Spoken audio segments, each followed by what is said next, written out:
Welcome, everyone. This is your friend, the DN What If, here with another exciting fanfiction. Today, we're diving into the story of What If Deku's sunshine smile was fake. If you enjoy this video, don't forget to hit that like button and subscribe for more fanfiction content just like this. Now, let's get started with the fanfic. Quirk Nerds plus Shinso 7:36 AM. Chaotic Nerd has changed, not to Insomniac Nerd. Insomniac Nerd, May ist why can't I change my USR back? Insomniac Nerd, did you unadmin me? Chaotic Nerd, Hito, just accept it already. Chaotic Nerd, you literally ask Dadzawa for extra assignments for us. Insomniac Nerd, never also stop calling my dad that. Copycat Nerd, Dadzawa Dazawa. Insomniac Nerd, Fu Dazawa. Chaotic Nerd, Dazalma. Copycat Nerd, whatever, it's 7im cut me some slack. Also, is Aizu awake yet? We need to get going soon. Someone has a first day as a hero student. At Actual Nerd. Insomniac Nerd. Yeah, whatever at Actual Nerd. Chaotic Nerd, Hito don't act like you aren't excited at Actual Nerd, don't make us come get you Izu. Izuku sighed as he squinted at the harsh light emitting from his phone. He wasn't able to sleep again and lost track of time. Izuku is used to the constant feelings of pain and sleep deprivation, but that doesn't mean it ever gets easier.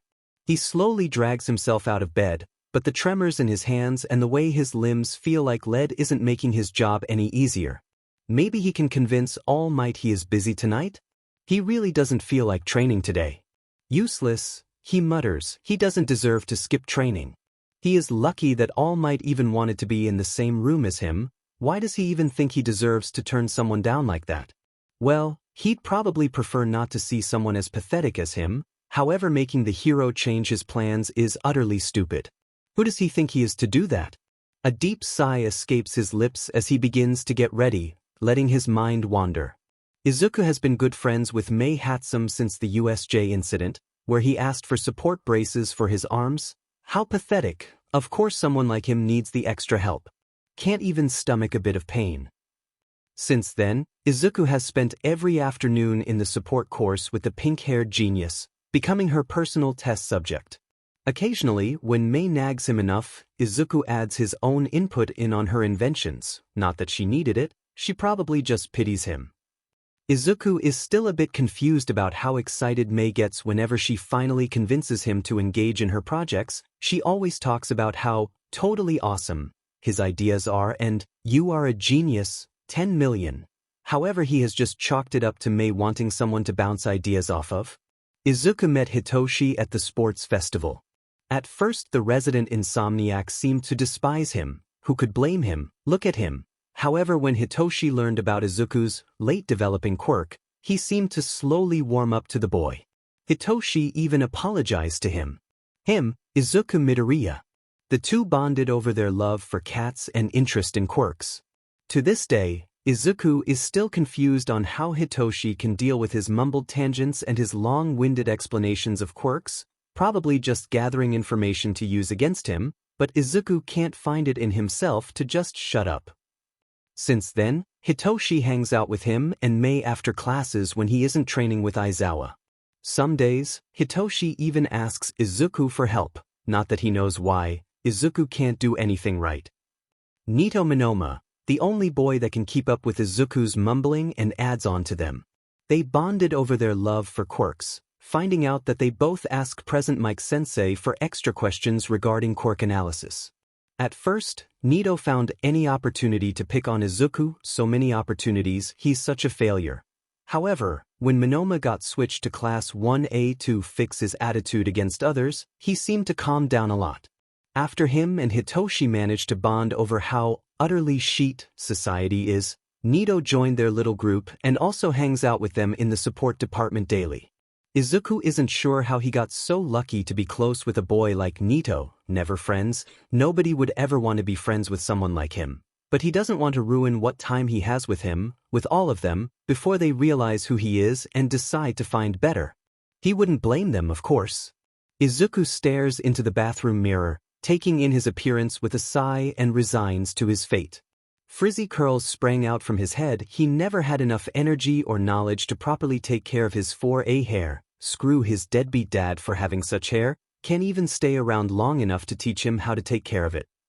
Dull, green eyes stared back at him, accompanied by deep eye bags etched into his face. Despite being naturally tan due to his heritage, he wonders if he will ever be able to reconnect with his Jamaican heritage or if his dad was his last connection to that, whatever. And always working in the Japanese summer, he is much paler than what should be normal for him. Deep scars tracked across both of his arms, some from training while other mapped out his past in disturbing clarity. Starburst burns traced across his shoulders, thin lines scaled up his forearms and deeper nail marks buried into his upper arms. He doesn't understand how someone could even stand being near such a disgusting case like him, let alone choose to. I see you. Get out here. May's voice bellows out from behind his front door. Sheet, is he holding them up? How dare he? No wonder why everyone FNG hates him. 01 minute. Izuku stammers out, a soft string of curses mumbled under his breath as he haphazardly shrugs his school blazer on and rushes to cover his eye bags with concealer. How dare he raise his voice at them? How dare he take up their time? How dare he? Take your time, Aizu, we are still early. Hito just wants to get there before anyone else does. Nito's voice echoes throughout the small dorm room, followed by playful arguing between the three nerds. Izuku finishes his makeup, rushes to grab his obnoxiously yellow bag, the last thing his mother ever got him. He doesn't blame her for not wasting her money anymore, and opens the door to see Hitoshi and Monoma playfully fighting as May records them. He misses the look May gives to his hair as he is too busy trying to calm down his rapidly shaking hands that he had to shove in his pockets. Oh Cammy, what if they drop him because he made them wait too long? Nito had to come here all the way from the 1B dorms. Oh Cammy, 10 million. May shouts, launching herself into Izuku to give him a hug before ruffling his hair. Is today going to be the day you finally let me style your hair? You know I can do it. Aizu. Of the same hair type. As if to prove her point, May turns round and shows off her light pink locks, which have been shoved into a messy bun today. And not today, May. Izuku chuckles, feeling the shake of his hands immediately lessen. They weren't disposing of him yet. What the? Izuku takes a deep breath to refocus. Cammy, he hates his stutter. May just patiently waits for Izuku to continue. What are the two menaces doing? Oh. Well, Hito is obviously joining you two today in 1A. Him and I are arguing on who gets to sit next to you. May cheered. Izuku tried his best to hide his shock. They actually want to sit next to someone like him? We all know it obviously should be me.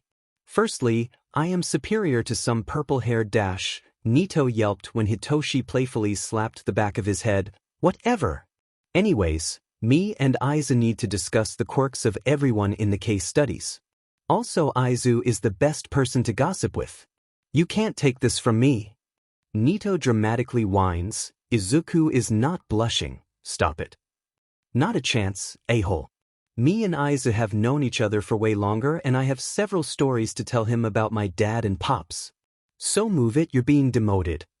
Hitoshi drawled out, a smirk playing at his lips as he dodged Nito's shove. Izuku sighs and smiles. He wouldn't trade these three chaotic messes for the world. Why don't I sit in the middle? That way you two sit either side of me? He hesitantly offers, what if they were just teasing him? Who would actually want to sit next to him? The two arguing boys stare at each other, then nod decisively. Are they done? May asks. At a nod from Izuku she immediately perks up. Finally. Let's go, 10 million. May grabs Izuku's wrist to drag him along. Everybody notes the minute pause in her position as May's fingers wrap around a particularly prominent scar. Izuku's breath catches in his throat, but he immediately releases it when May seems to not realize it, continuing to drag Izuku behind her. Her incessant chattering manages to distract Izuku enough that he doesn't realize she is silently using their physical contact to assess some of the damage Izuku hides under long sleeves and bright smiles, continuously readjusting her grip on Izuku's arm. The pink-haired girl always had her worries, but this is confirmation that something seems to be wrong with her dearest friend. Nothing she can do about it now, She just has to keep the oblivious act up until she has time to think. From what she can see of the other two boys, looks like they'll have questions for her later. The group decides to stop at the support labs first to drop off Mei, before making their way to their classroom. Izuku breathes a sigh of relief when he realizes Mineta was the student to get replaced by Shinso. He never liked the comments that boy made at the girls. Izuku decides to sit down in his new seat, choosing to ignore the bickering of his two friends who are arguing over the window seat. He decides to check his messages and pales at what stares back at him. Private messages 6 a.m. Mentor, today we will be having a double training session after classes to make up for your failure at the latest training exercise. Please meet me at ground beta at 4 p.m. Mentor, young Midoriya? Please confirm you got this message. Mentor, young Midoriya, are you really sleeping in again? This is unacceptable for the new symbol of peace. Mentor, you are supposed to be up at 5 a.m. to train your quirk. This is not befitting of a vessel of one for all. Mentor, we will be discussing this. I am severely disappointed in you. Private messages 5:39 a.m. Him, Oidika where the f are you? Him, a useless prick they kill you. You think you are too good to talk to me, huh? Him, hey, you JS wait till lunch where I get my hands on you. Izuku quickly sent an apology to both of the men before shoving his phone into his backpack, choosing to watch his friends instead. That was until he heard the classroom door get shoved open and angry stomping growing closer. Izuku felt his mind racing and he couldn't breathe. Why can't he breathe? Oh Kami, Bakugu's going to be so mad at me. He slowly looked up to see red eyes staring into his. Extremely said red eyes, oh he's so effed. Go F yourself Bakuho, we don't want to deal with you today, Hitoshi grumbled. Izuku is so effed. What did you say to me? I'm not even here for you. I'm here for this, Bakugo shrieked, leaning closer to Izuku before he continued, useless Deku. Bakugo's palms sparked and Izuku couldn't move, couldn't think, couldn't breathe. He needs air, he needs to get out. Suddenly, Hitoshi jumped into action and shoved Bakugo away from Izuku's desk. Nito followed closely behind. I said get dash away. Hitoshi growled, dropping into a fighting stance. Izuku cursed under his breath, they're so early to class that nobody else is due to arrive for another 10 whole minutes. Bakugo chose to ignore Hitoshi's direct threat and turned to stare at Izuku, causing the boy to shrink further into himself. Deku, when I get my hands on you, I swear to Kami you won't even show back up in this class. Bakugo was terrifyingly calm, before walking up to his desk and then blowing it into dust. Oh my FANG Kami, Izuku is going to get Bakugo in trouble because he was so useless he couldn't even answer a text message, and then Bakugo won't be able to become a hero and his friends will drop him and he shouldn't even be alive. Izuku! Nito shouted, concern practically oozing from the boy. Izuku couldn't think, he just knows he needs to act before they see what he's really like. He immediately shuts down and plasters on the widest grin he can. And it's okay K. Izuku stammered out, trying to reassure the boy who's crouched down next to his chair. He faintly registers the arguing between Hitoshi and Bakugo, unable to divert his attention in his current mix of anxiety and dissociation creeping up on him. Looking into his friend's eyes, he panics further when he realizes Nito isn't believing him. It's okay. I'm just going to grab another desk from the ST storage room. Izuku managed to grind out, standing and speed walking out of the room before anyone could object. Izuku sat down in the storage room and placed a chair in front of the door to block the entrance. This wasn't the first time he's hid here, and it probably won't be the last. He curled tightly into a ball in the furthest corner from the door and just disappeared into his mind. He doesn't know how to fully explain it, but when he gets too overwhelmed, he seems to just log out from the world like a video game. The articles online said it was dissociation, but that felt too real of a label for Izuku to use. He doesn't know how long he sat like that, but he knew it was too long by the way his phone kept displaying messages. He quickly shoved the chair blocking the door aside and sprinted back to class. I'm so sorry, sensei. Oh, Hemi, Izuku stammered out, faced with the whole class staring at him. Bakugo was glaring at him viciously and he noticed his desk was already replaced. His friends on either side looked furious. Do they hate him? Oh my Kami, he knew it. Who would ever want to be friends with him? It was time. He was going to be alone all over again. Problem child, you're mumbling. I assume you couldn't find the storage closet and that is why you're late. Aizawa-sensei drawled, pitch black eyes bored into his. Izuku couldn't tell which emotion swirled behind that look. It couldn't be concern. Not for someone like him, right? Oh wah. Izuku took a deep breath and shoved his hands further into his pockets. Yes, sensei. I'm so sorry. Aizawa nodded and pointed to his seat, causing Izuku to yelp and quickly run to his seat. He's not sure why Aizawa-sensei gave him an excuse, but he doesn't want to question it. He decisively doesn't look at either of his friends, not wanting to see their hatred for him. He pulled out his phone under the desk and decided to check his messages, sighing when he sees there are so many. Quirk Nerds plus Shinso 9:07 AM. Insomniac Nerd. I'm gonna FNG kill Bakuho. Insomniac Nerd. He's effing dead. Insomniac Nerd. He won't even be able to have an open casket funeral when I'm effing done. Chaotic Nerd. Whoa Hito, what happened? Insomniac Nerd. That IC urchin-haired sim blew up Isa's desk and threatened him. Chaotic Nerd. W. Chaotic Nerd. Chaotic Nerd. As if dead. Chaotic Nerd. I am getting the flamethrower power loader, can deal with it. Copycat Nerd. I can't find Izu, he said he was going to get another desk. Copycat Nerd at Actual Nerd, are you okay? Insomniac Nerd. Give him time, that sheet must been terrifying. Insomniac Nerd at Actual Nerd, we ain't mad at you, we are mad at Bakuho, hope you're okay. Chaotic Nerd. Yeah. Ayu hun, we care about you. Copycat Nerd. Same message, less enthusiasm. Chaotic Nerd. Diftuf sad face. Insomniac Nerd. Sure and I sure. Copycat Nerd. What do you mean by that, Hito? Insomniac Nerd. I think you know. Copycat Nerd. DMS now BSDRD. Chaotic Nerd. Well, I'm not getting involved. Hope you're okay, Izu. Izuku chuckled at his friend's antics, breathing a sigh of relief that they don't hate him before quickly typing out, "Hey guys, I'm fine, I promise, I just got lost," and then switched to his next chat. Private messages 9:11 AM. Him, you are effing dead. Him, you useless freak. Him, you are nothing but a waste of resources. Him, you better hope you are gone to take a swan dive. Him, it's all you deserve. 9:23 AM. Him, how dare you come back. Him, Ilfanji kill you. Him, JS wait till lunch. Izuku adamantly chose to not respond to those messages, regardless of the rage-fueled stare penetrating the back of his skull. He sighed and finally opened the chat between his other friends. Deku Squad 8:57 AM. Sonic, Midoryu-kun, where are you? This is unbecoming of a hero student. Sonic, there are 3 minutes until the lessons start for the day. Kirby, Deku-kun, where are you? Kirby at death. Kirby at death. Kirby at death.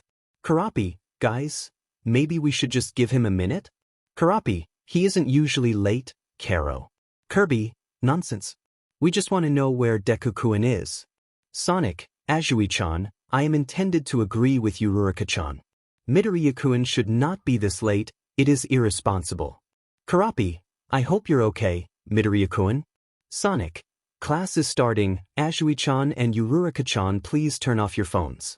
Midoriya-kun, I am deeply disappointed in your irresponsible time planning for today. Izuku sighed deeply and turned off his phone. It's not that he dislikes his Deku Squad. He doesn't deserve to dislike people. Who does he think he is to deserve preferences? He's lucky people even acknowledge him. He just doesn't like how they keep calling him Deku, even after repeatedly asking them to stop. They also seem like they feel entitled to know every part of him and they want to know where he is at all times, not to mention the expectations they constantly put on him to be perfect. He has to be perfect, he can't be anything but perfect or he'll lose everything. He looks up to meet Aizawa's gaze, that same unidentified emotion behind it. He quickly scrambled to write down the notes he was meant to, spending the rest of his class catching up on the notes. The rest of the lesson and his next lesson, English, mostly goes without issues. He only got mocked by Bakugo 3 times in English, which is an improvement. He has to improve, he can't keep being so pathetic. Izuku mostly spends his English lessons on quirk analysis, due to already being fluent. He decided to learn English when he was 6, still faintly hoping that one day his dad would return for him. What a stupid thought, nobody would return for someone like him. He thought that if he could prove how smart he was, his dad would want to come back for him, would actually want to be around him. Look how that turned out. Izuku decided not to tell Present Mike Sensei about his fluency. He didn't want to burden the hero with trying to engage him as well as teach 20 other students the language.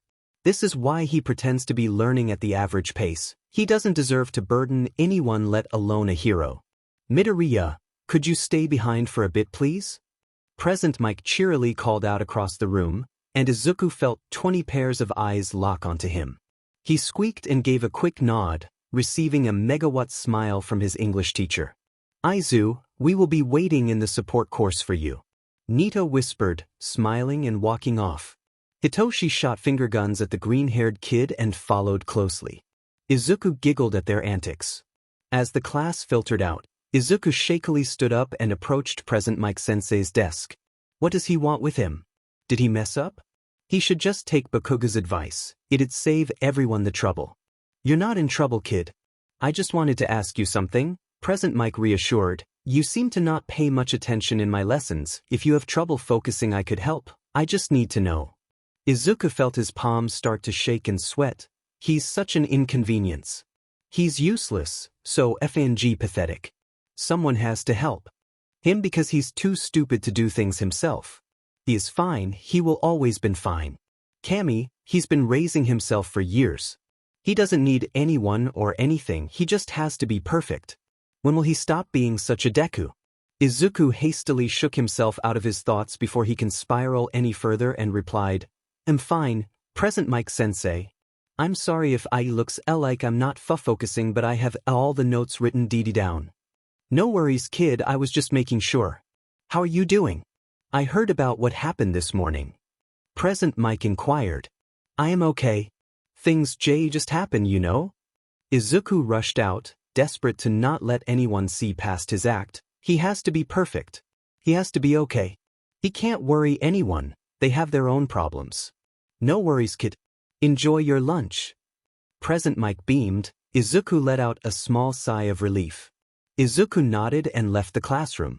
Izuku didn't want to go to the support labs yet. He was certain that Hitoshi's dad's and Mei's mother made extra food and snacks for the whole squad to share.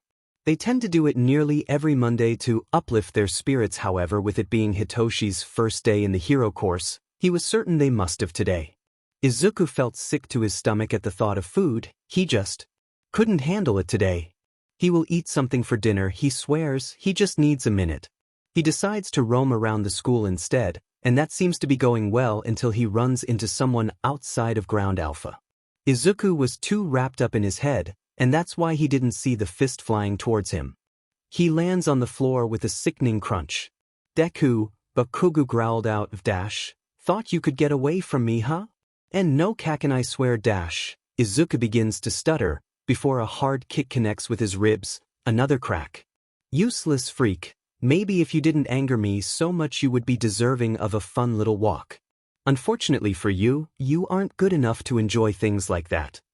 Bakugu cackled, firing an explosion that burns Izuku's neck. Kaken, PP please. I'm so sorry. Izuku cries, but it's no use.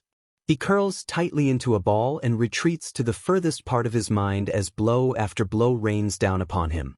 All he can hear is the crunching and cracking of various parts of his body, accompanied by Bakugu's laughter ringing out. He will never escape, he doesn't feel safe. He needs safety.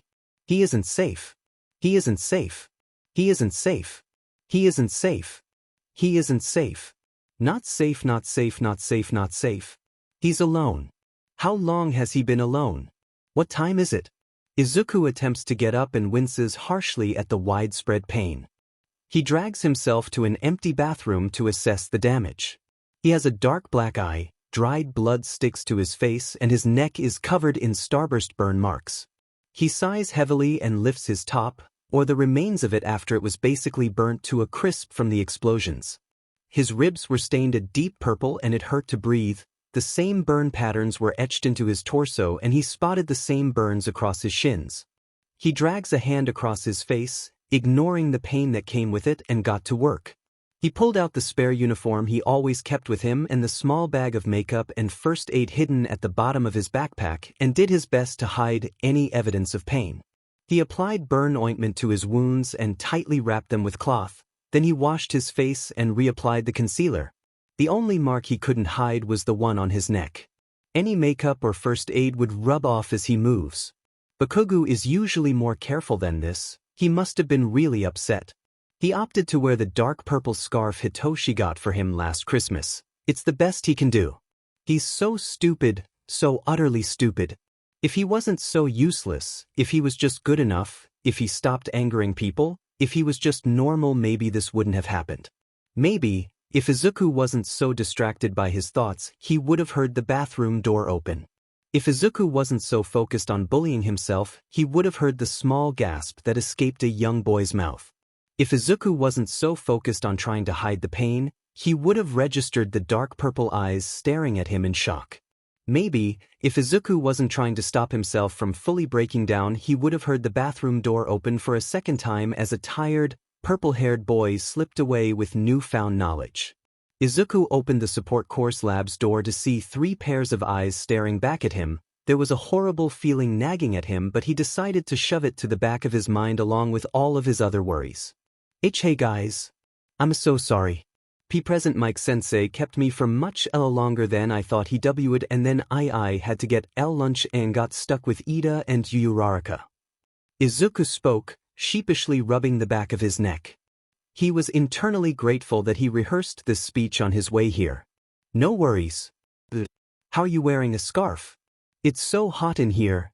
Hitoshi asked. Izuku detected a hint of worry in his voice, but assumed it was because he was stopped by present Mike-sensei. Oh, I'm just cold. Hopefully I warm you up soon, huh? Izuku smiled, internally begging this to be over. Surprisingly, Hitoshi sighs and decides to drop the question, beckoning Izuku to join their conversation. They spend the rest of their lunch PRD analyzing some of the support course students' quirks, causing Izuku and Nito to get into a semi-heated debate about a particular student's quirk allowing her to shrink in size at will. Hitoshi and Mei just quietly whisper their bets on who will end up winning, causing Hitoshi to grumpily hand over 1,000 yen to Mei after Izuku finally gets Nito to see reason, in his words. They decided to walk together to their final PRD, Foundational Heroics. Aizu, where are you going? Nito asks, accidentally drawing the attention of the people around them.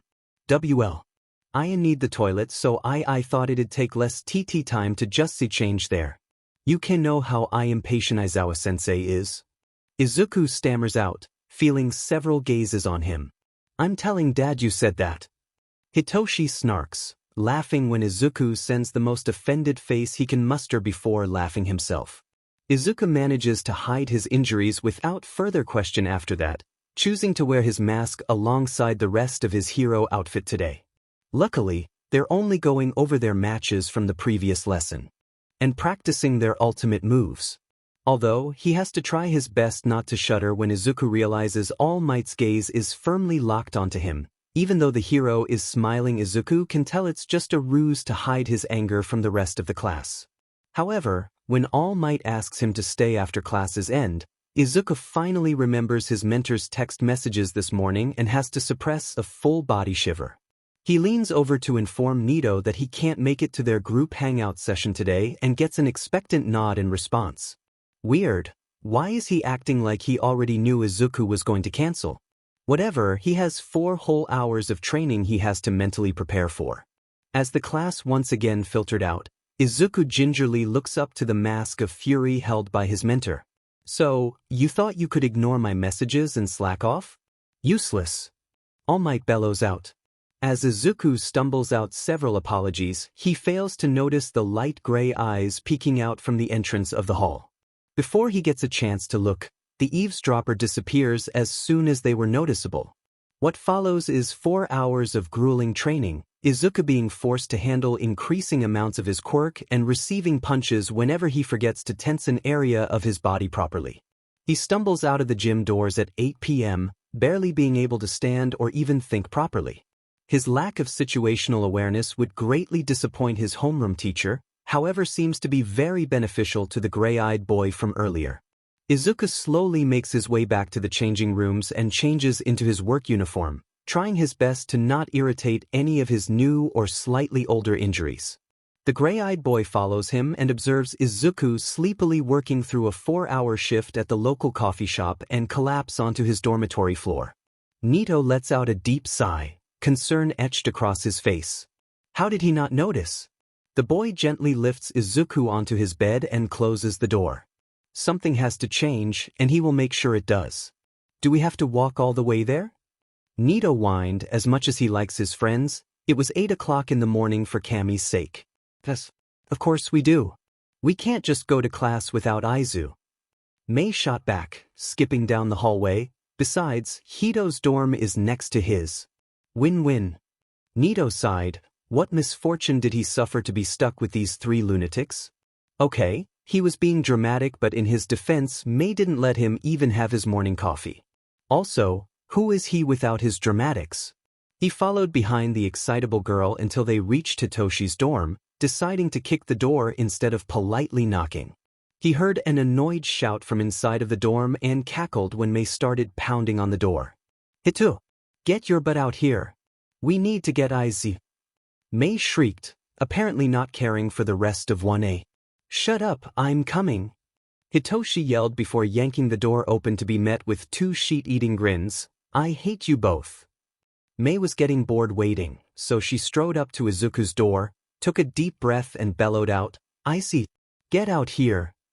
She was met with a soft, "Oh 1 minute," and immediately felt bad for pressuring the green-haired boy. She knew that he was an anxious person, even if he would never admit it, so she always tried to keep her voice at a reasonable volume. Sometimes she just got too excited. She couldn't help that she loved her friends, and Aizu was literally her best friend. Luckily, Nito was better at social situations than her and gently called out, Take your time, Aizu, we are still early. Hito just wants to get there before anyone else does. He sighed and pulled Mei back before whisper shouting, You know he doesn't like being shouted at. I know you're excited for Hito's first day, but please tone it down a bit. Mei shot him a guilty look before refocusing her attention on something more fun. She knows exactly how to lighten the mood. Okay, whatever. You two do realize you never solved the argument of who gets to sit next to Aizu? Mei asked, trying to put on her most innocent face and failing misery. Nito slowly turned to meet Hitoshi's gaze, and the arguing began. Mei cackled and pulled out her phone. Aizu was going to love this. Speaking of, she looked over and saw Aizu barreling out the door. She really scared him. She decided to make it her mission to make Izuku feel calm again so she can show him the video she just got.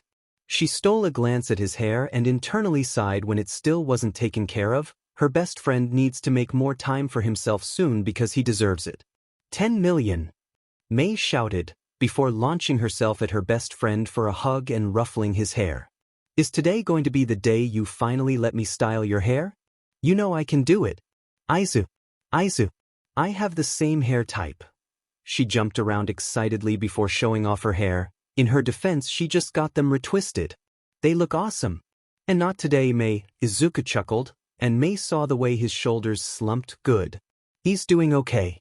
Mei isn't exactly sure what goes through Izuku's head, but she doesn't like the way it makes him sorry. What a Mei patiently waited for Izuku to recollect himself. She knows that he has a stutter, but it's never stopped him, and Mei won't be the one to make him feel bad about it. Who cares about a stutter? What are the 2 menaces doing? Izuku asked, stutter lessening significantly after taking a chance to breathe. Oh, well, Hito is obviously joining you two today in 1A. Him and I are arguing on who gets to sit next to you.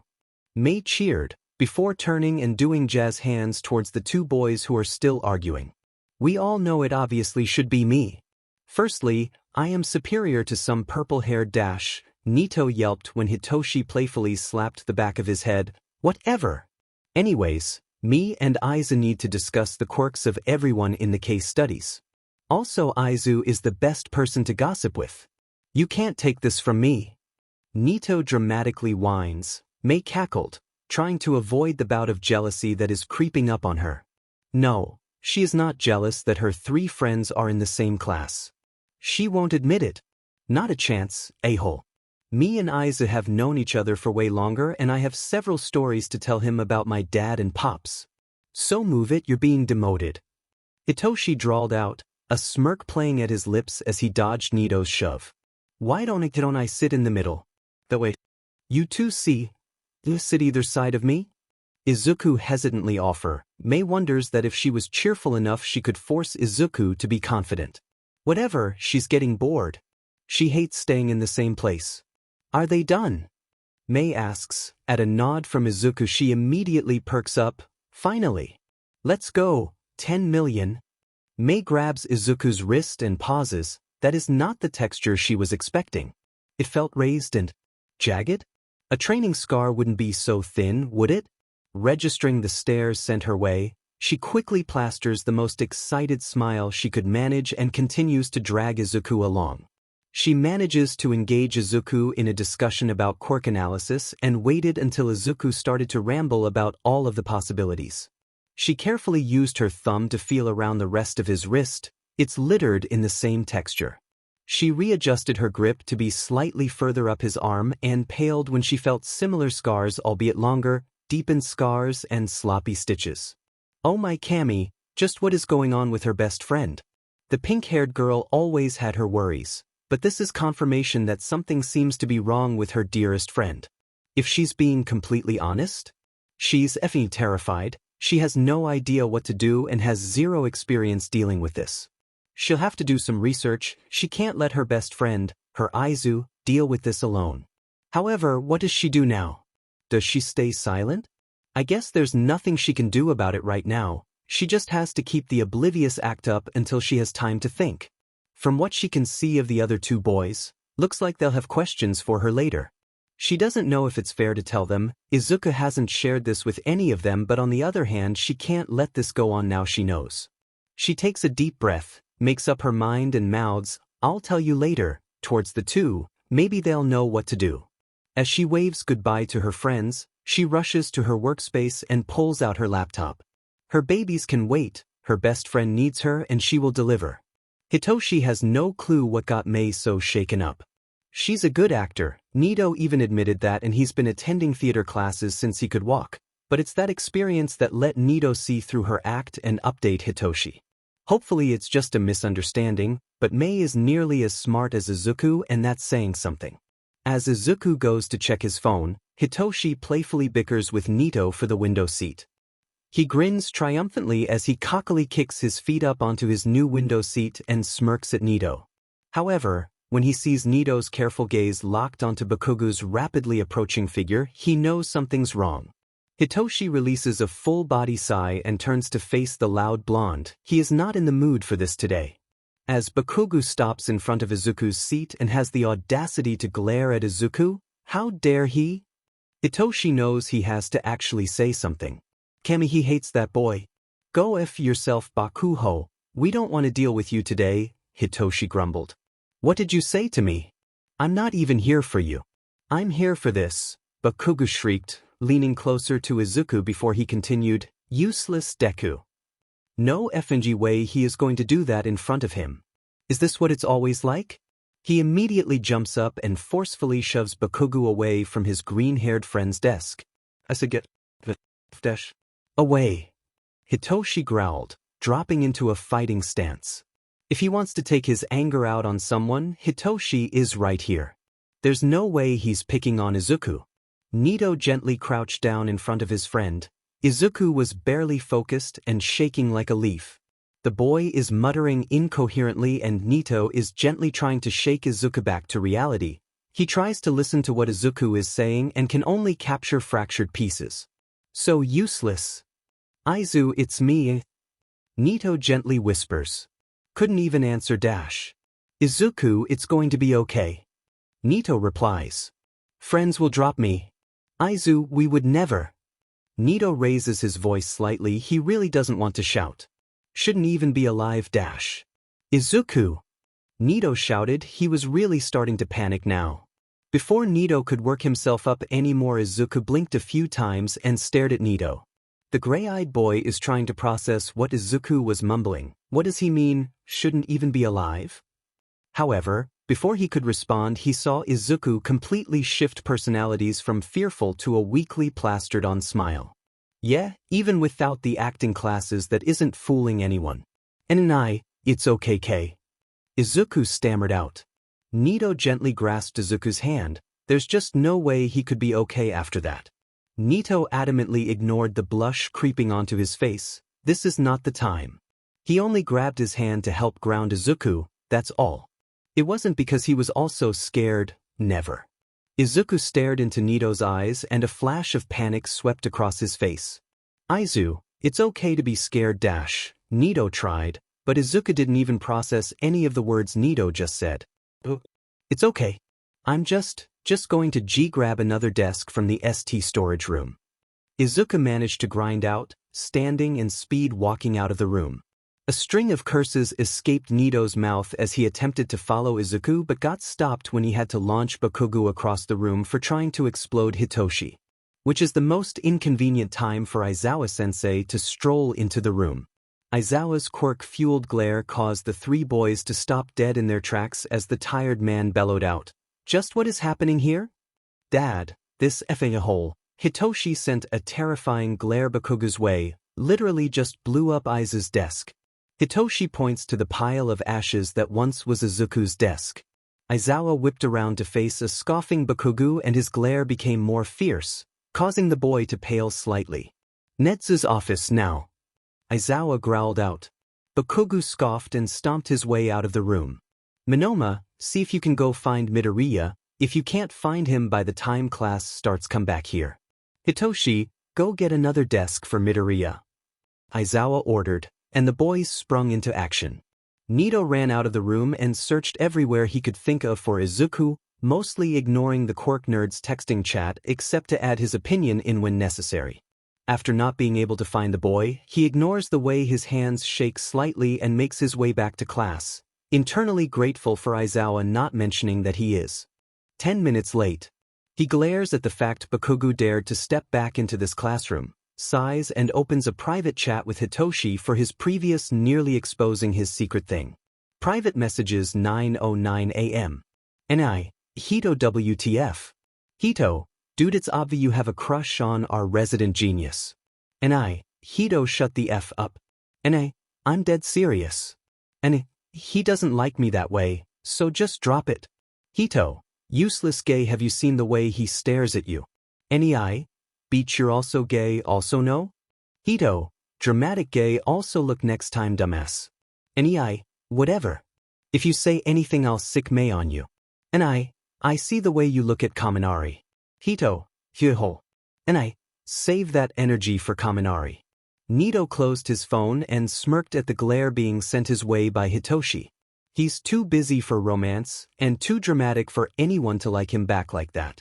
Whatever, he doesn't care about that right now, he just wants to know if Izuku is okay and safe.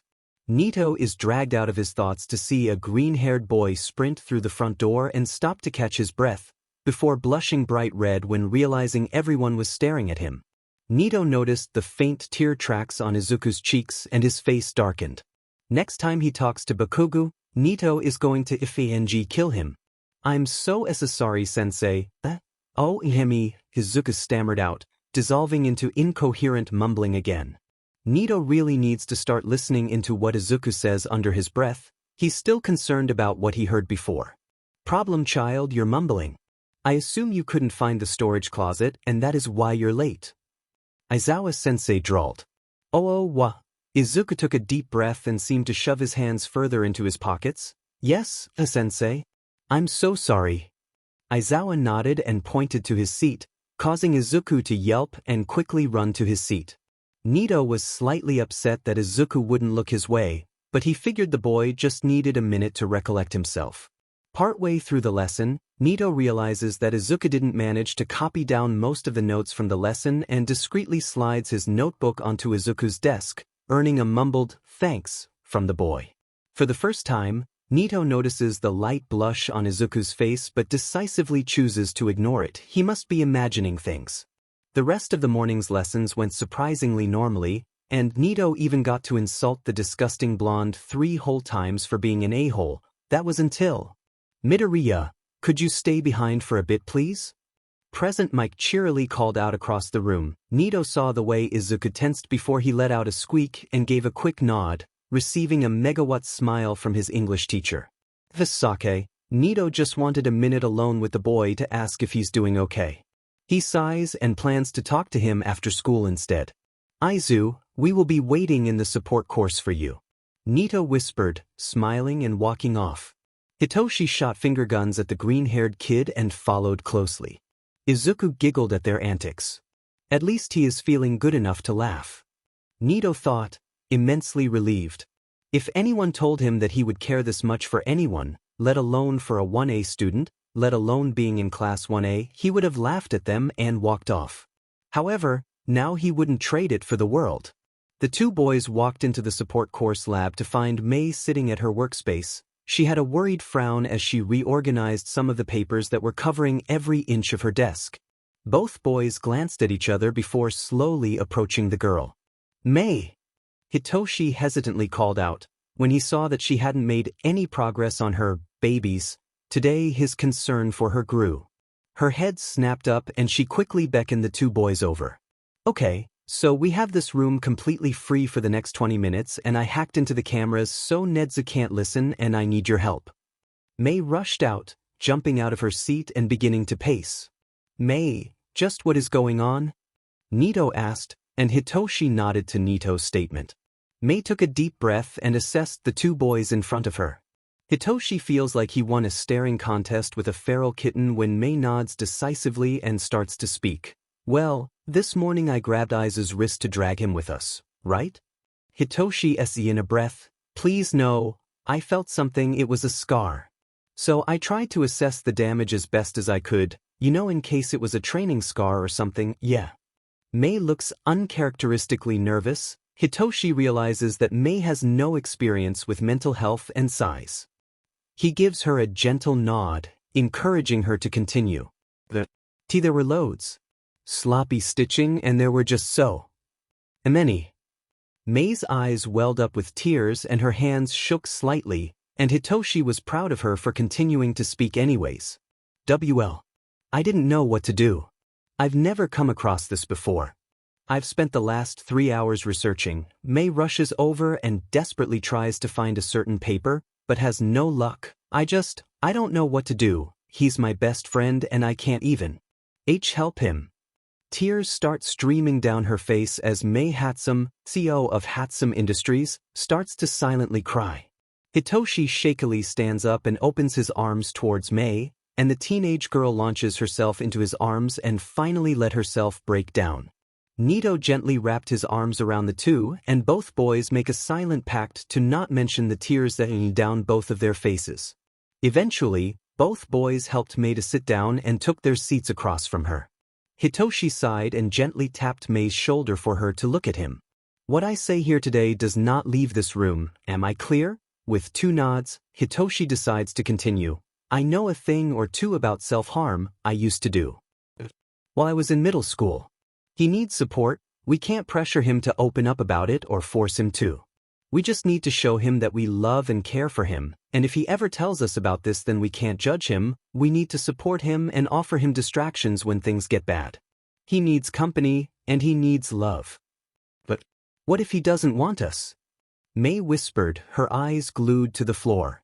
Mei, that boy's favorite part of his day is hanging out with us in the labs. If he does decide that all we can do is love him anyways and hope he comes back to us. Nito replied, before going unusually quiet. Should I tell my parents?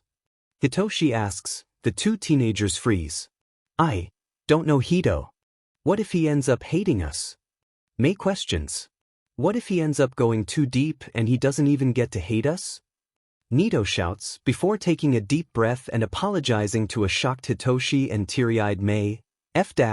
I'm sorry. Whatever. We know It's okay. Mei reassures. If it's okay with you too, I need some fresh air. I'll text my parents about it while I'm gone. Hitoshi states, slowly getting up when the other two agree. And I, wanna help me with my babies? Mei asks, it's clearly supposed to be a distraction, but Nito leaps at the chance, just as desperate for solace as Mei. As Hitoshi is wandering about outside, he pulls out his phone to text his family's group chat. We are family 12:24 p.m. Tired cat, Dad and Pops, I need to talk to you after school. Grumpy cat, Toshi, is everything okay?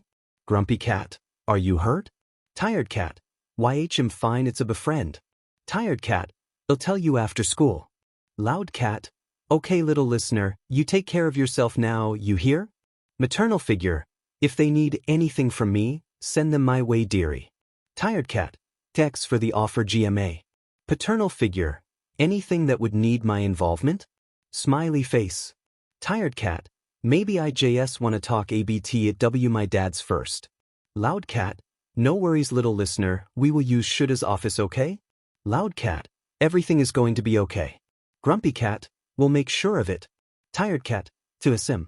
Hitoshi puts away his phone and notices he's ended up outside a bathroom nearby Ground Alpha. He might as clean up a bit before classes start again. He gently opened the door and involuntarily gasped when he saw Izuku. He was covered in burns, bruises, and cuts.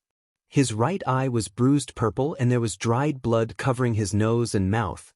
His neck was blistered and crimson red due to a few blood drops pooling around his collar. His entire uniform was barely hanging on by a thread and more of those explosion burns were etched into his skin. His ribcage was a deep purple and Izuku seemed to wince whenever he tried to breathe in. Hitoshi fumbled to grab his phone, trying to will his body to breathe as he quickly snapped a photo and silently exited the bathrooms. Bakugu. F-I-N-G Bakugu. Hitoshi knows that it was him, that disgusting beast who beat the shit out of his friend. How dare he? Hitoshi will be marching straight to his grandpa's office after his chat with his dad's and will be demanding the expulsion of that villain. Hitoshi took a few deep breaths to ground himself. Not yet, he just had to wait until after school. Then he could sort this all out. Izuku has protected Hitoshi with his literal life on multiple occasions. You can bet Hitoshi will defend Izuku. He doesn't care how many bridges he will have to burn to do so. Hell, he'll let himself be sent back to foster care if it meant Izuku could have one peaceful day and know how loved he is. Hitoshi walked back to the support course labs and decided to engage in the current conversation with his friends to try and ease his nerves, and 5 minutes later Izuku came rushing through the door wearing the scarf Hitoshi got him for Christmas. Hitoshi had to bite his tongue in order to say the right thing, earning a puzzled look from Nito. Hey guys. I'm so sorry. Present Mike-sensei kept me for much longer than I thought he would, and then I had to get lunch and got stuck with Ida and Yuraraka. Izuku spoke, sheepishly rubbing the back of his neck. Hitoshi knew he was lying, he just didn't know what the correct response to that would be. He doesn't want to let the situation go, but he doesn't want to force Izuku to share what happened before he is ready to. No worries. How are you wearing a scarf? It's so hot in here. Hitoshi asked, internally wincing when that came off as way more concerned than it should have been. Luckily, it seems that Izuku didn't notice. Oh, I'm just cold. Hopefully I warm you up soon, huh? Izuku smiled. Hitoshi sighed and realized he wasn't going to get any information from the boy. He beckoned the boy over and vowed to get to the bottom of it all later. They spend the rest of their lunch PRD analyzing some of the support course students' quirks, causing Izuku and Nito to get into a semi-heated debate about a particular student's quirk allowing her to shrink in size at will. Hitoshi and Mei just quietly whisper their bets on who will end up winning, causing Hitoshi to grumpily hand over 1,000 yen to Mei after Izuku finally gets Nito to see reason, in his words. They decided to walk together to their final PRD, Foundational Heroics. Now, Nito wasn't stupid. He knows that Hitoshi found out something, and trusts that he will be finding out about it one way or another. When he sees that Izuku is attempting to sneak away, he attempts to get Izuku to stay, not that he's worried or anything. Shut up. Aizu, where are you going? Nito asks, accidentally drawing the attention of the people around them. He didn't mean to be that loud. He knows how much Izuku hates attention. I need the toilet, so I thought it'd take less TT time to just see change there. You can know how I impatient Izawa-sensei is. Izuku stammers out, clearly distressed. I'm telling Dad you said that. Hitoshi snarks, laughing when Izuku makes the most offended face he can muster before laughing himself. Nito's had enough of this, he's just going to follow the boy after school and see what happens. Nito sighs when Izuku wears his hero costume's mask for the whole of the PRD. He has no clue what's happened, but it doesn't take an idiot to realize something did. Nito zones out for most of the lesson, extremely disinterested with a bunch of strangers critiquing his work. Look, he knows that they're in the same class now, but that doesn't change the fact that most of them are egotistical scum. He can only tolerate his friends, Kaminari, and sometimes Endeavor's kid. He focuses again when Izuku gently nudges him and whispers to him about having to miss their after-school hangout, he figured. Nito just nods and tiredly waits for the end of the lesson. It's been a long day. As the rest of the class prepare to go to the dorms, Nito decides to send Hitoshi off without him and hide behind the gym's doors. He was just in time to hear. Wait, was that All Might? So, you thought you could ignore my messages and slack off? Useless.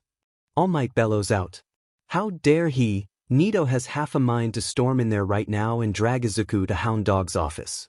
However, he knows he has to play this right if he can ever get Izuku out of whatever situations he's landed himself in.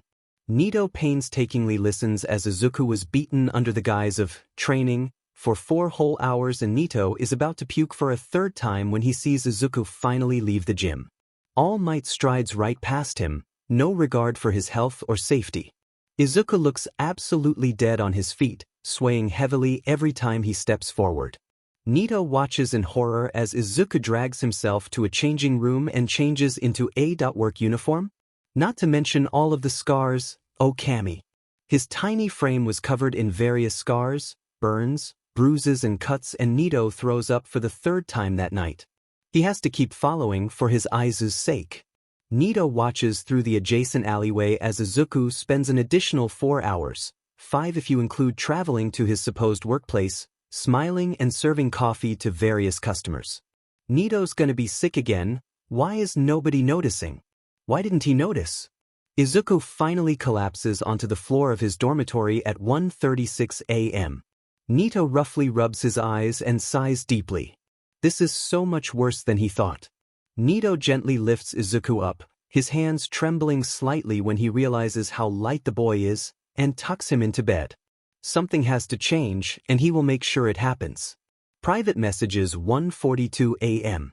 NA, it's so much worse than we thought. Meet me in the support labs before school tomorrow. Hito, talk W my fam and I agree need to talk ASAP. May, tomorrow, 6 a.m., support labs. Don't you dare be late. Anyite, got it. Hito, bet chapter text.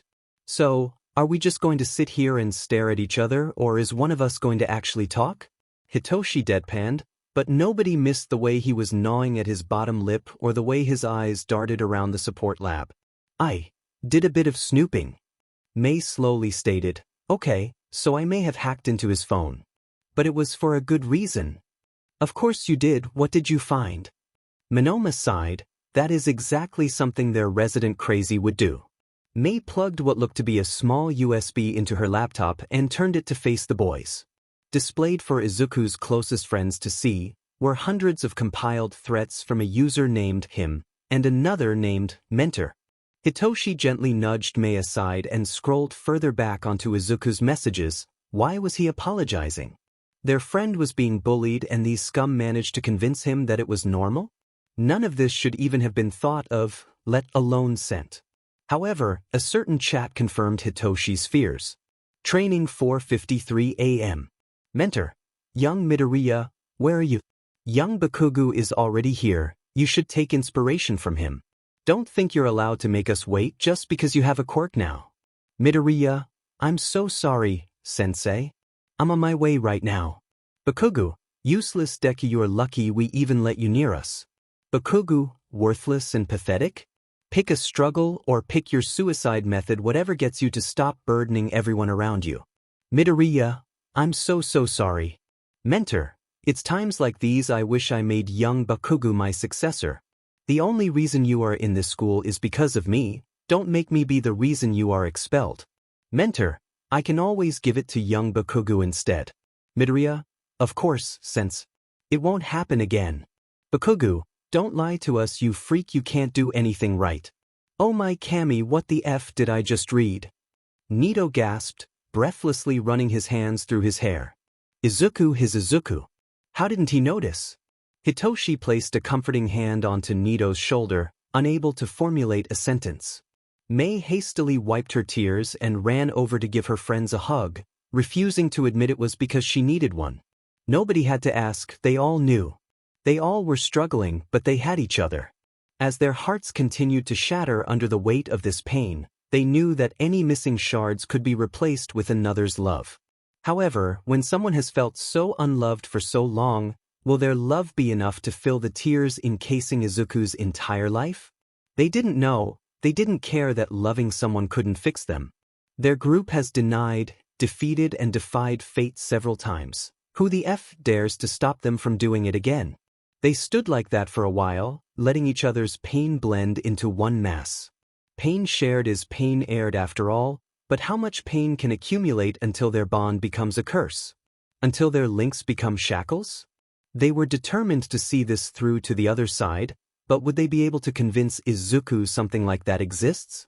Another side where he can feel the love desperately clawing at the walls he caged his heart in. The side where someone can hold his hand without Izuku having to check their other in case it held the hatred he'd grown to expect. They'll show him, no matter what it takes. It's going to be okay, maybe not today or for a long time yet. As long as we can get through to Aizu, I'm willing to wait. Hitoshi firmly stated, closing the laptop.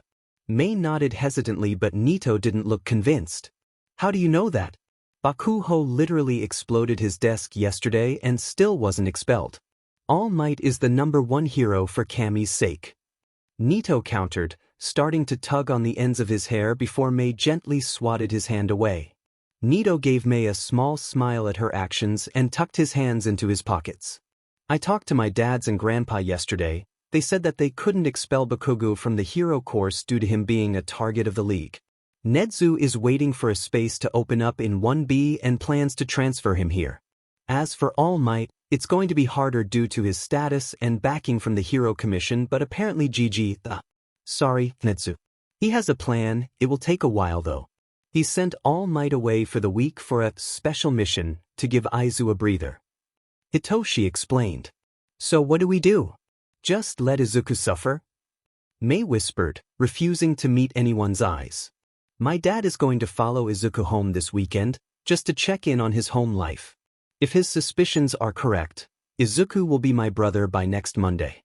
He thinks there's no way a mother could miss all of those signs of abuse, and with Izuku in our home it'll be much easier to support him. Hitoshi reassured, it wasn't much but things were starting to happen and that's the best they'd get. I'll ask again, so what do we do? Mei repeated, eyes glued to the floor still. Support him, right?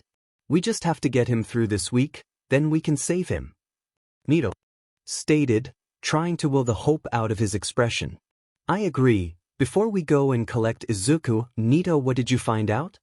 Mei asked, finally lifting her eyes to find gray ones staring back.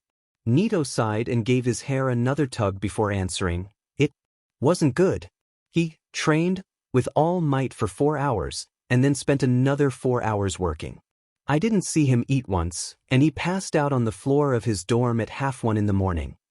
Honestly, I don't even want to ask what that training actually was. So, we're definitely picking up breakfast and coffee for the 4 of us. I don't feel like cooking, and that way we can make sure Aizu has some energy for the day. Hitoshi deadpanned. With a nod from his 2 friends, Hitoshi beckoned them over and they made their way towards the cafeteria. Things were unbelievably heavy for the 3 right now, but they could shoulder a part of Izuku's world as long as it relieved some of the things plaguing their beloved friend. Nobody should be forced to carry such burdens alone, never again. Their conversations took a lighter and more upbeat tone as they allowed themselves to finally feel the hope that's slowly creeping to the forefront of their minds. It'll be okay, or at least, Izuku will be. The 3 times Izuku was helped, and the one time Izuku was able to help back. 1. When Izuku starts to realize food is meant for everyone. Izuku was so confused. It was Tuesday morning when Mei came running up to him with an announcement. Aizu! Aizu! Oh my Kami Aizu! Guess what, guess what? Mei cheered, jumping up and down excitedly as she repeatedly clicked her finger loudly. Izuku knows that these stims only tend to emerge when Mei was especially excited. The thought that his best friend found something that made her so happy caused him to unconsciously grin. Hey, what's got you so excited? Izuku questioned, looking at the two exhausted boys behind her for an answer. At a lack of response, he refocused his attention onto the bundle of energy in front of him. Okay. So basically I found a cafe. The cafe. It has coffee and croissants and scones and burgers in the shape of bears. In the shape of bears, Mei exclaimed, the repetition of her words a stim that only showcased how excited she was. Sorry for the bazooka of energy Aizu, Hitoshi deadpanned, attempting to talk over Mei who was now repeating his words with an excited shrill. Basically, we found a cafe just outside of UA grounds. They give free coffee and a pastry of choice to all UA students every morning. We all wake up early enough to start going there in the mornings, and we have to do whatever the crazy genius says. Izuku paled. He didn't want to go. He couldn't go. They'd all laugh at him. He'd just waste the employees' time and energy. He was fine without food, perfect even. Someone like him doesn't even deserve to waste resources in that way. There are millions of people starving every day, and someone as pathetic as him would just be wasting things that others actually needed. He is disgusting and pathetic for even having to remind himself why he can't go. How dare he? People don't even want to be in the same vicinity as him, and then he dares to waste their time making him things? Taking things out of their cupboards that they got with their own paycheck? They spend hours putting food on the table, and who was he to take that from them? With his mind made up, he began to object. I'm sorry BB, but I have work to do dash. Please? We really want you to come and things aren't the same without you. Nito asked. Why do they want him to go? Do they want to laugh at him? Aizu, please, I can't go without my best friend. Besides, we can help you catch up at lunch. Mei whined, clinging onto Izuku's arm. Izuku, I'll be honest. I don't really like eating in public, and having you with us always makes me feel more comfortable. If the place starts getting crowded, we can always take our things back to the support labs. Hitoshi nervously stated, gnawing at his bottom lip. Izuku considers this deeply. On one hand, he doesn't want to waste everyone's time and energy. However, Hitoshi needs him. Maybe, just maybe, if he was helping out Hitoshi, would that earn him a small pastry and coffee? If he made himself useful enough, would that earn him that?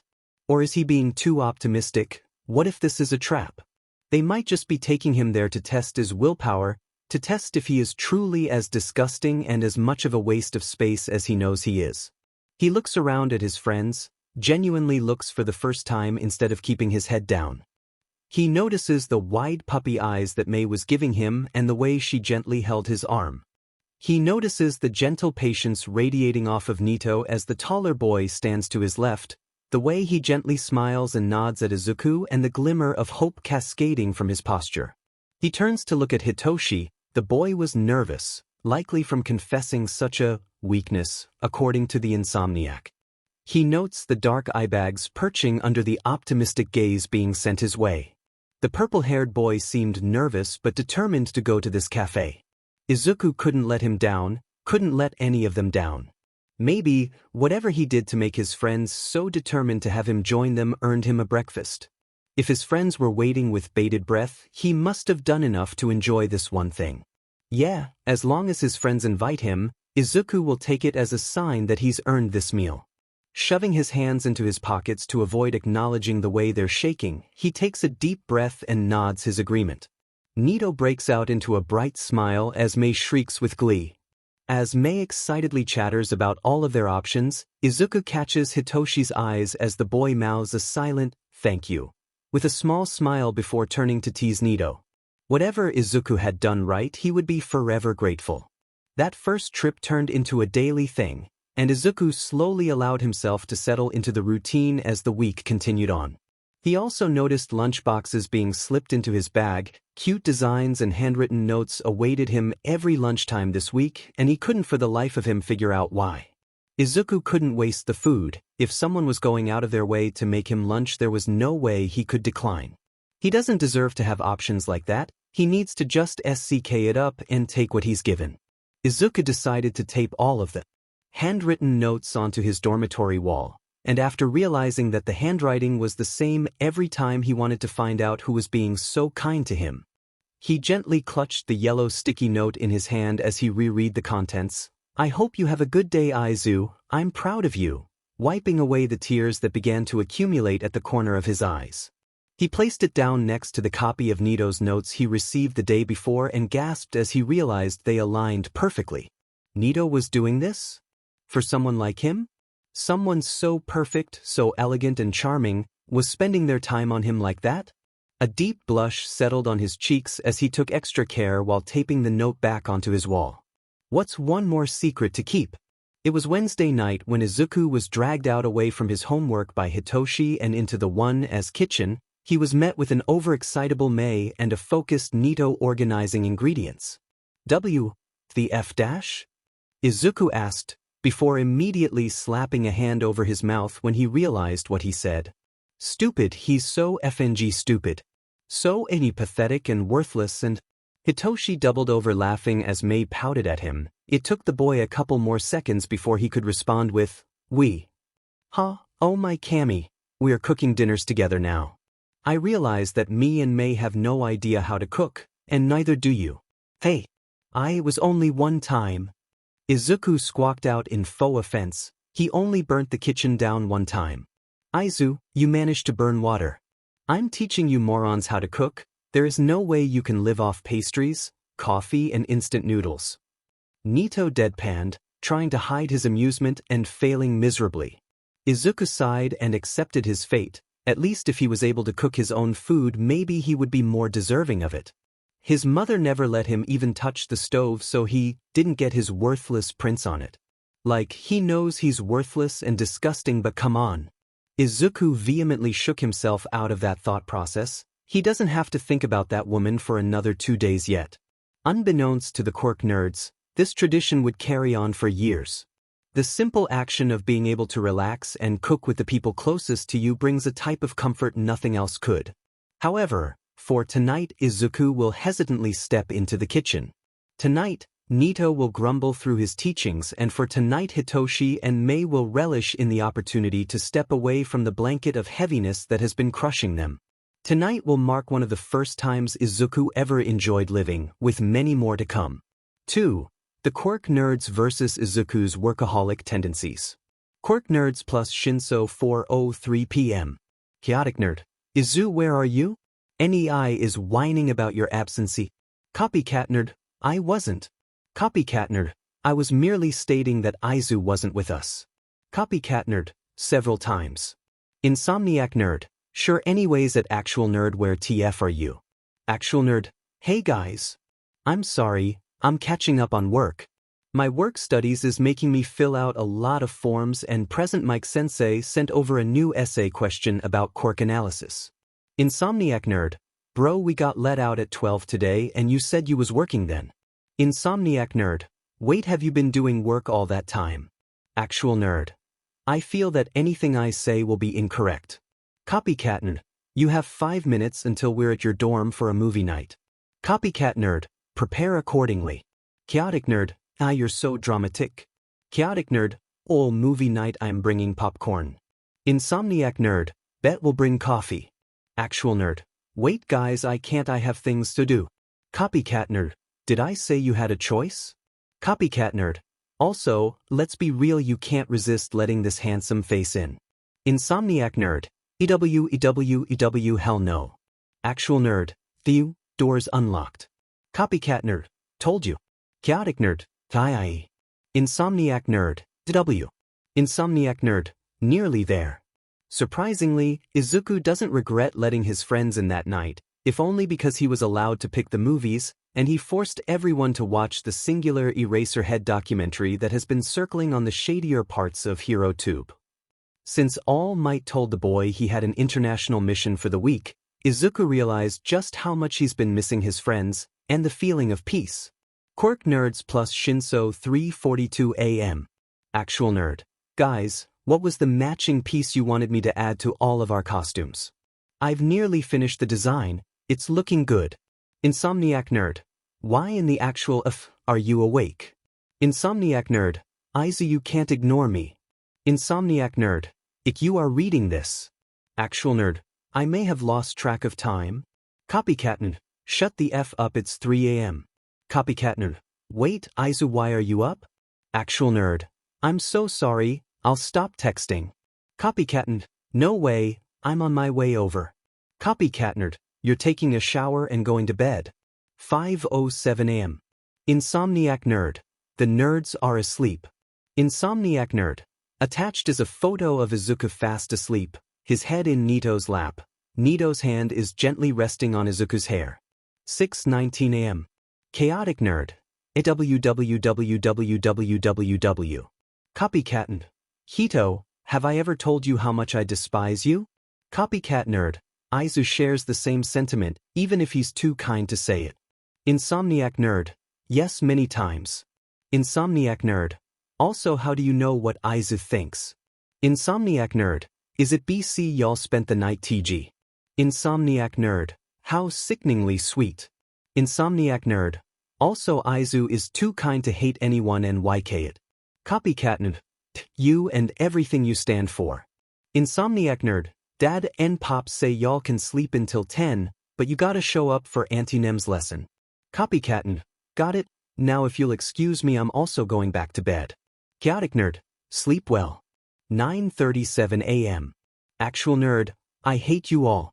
Insomniac Nerd. No you don't. Actual Nerd. No I don't. Actual Nerd. AI says he hates you too, don't believe him. Insomniac Nerd. I never do. Half an hour later, Izuku and Nito took the walk of shame into Midnight's lesson to be met with a sheet-eating grin from Hitoshi and a lecture from Ida about responsibility. Whatever, Izuku would never say it out loud, but that was the most amount of sleep he's got since he even applied for the hero course. 3. Dealing with the Deku squad. Midori Yakuin. You were over 2 whole hours late. This is truly unacceptable. Ida chastised, his robotic movements being uncomfortably close to Izuku's face. I'm sorry, Aida. Aizawa-sensei gave me PP permission. Izuku mumbled, attempting to make himself as small as possible. Deku-kun. Deku-kun. Where were you? Why were you late? Uraraka shouted, grabbing onto Izuku's shoulders and lightly shaking him. Izuku felt the way his hands began to shake and the increasing difficulty of keeping his breaths even. PP please. Please don't call me Deku. Izuku stammered out, gently trying to free himself from Uraraka's grasp. Uraraka just strengthened her grip. Nonsense. We've been over this. Deku sounds like Dekairu, meaning you can do it. Now where were you? We just care about you. Uraraka urged, continuing to shake Izuku much to the boy's dismay. P. Izuku attempted to speak, but it was no use. His stutter was worsening and he could no longer communicate his discomfort.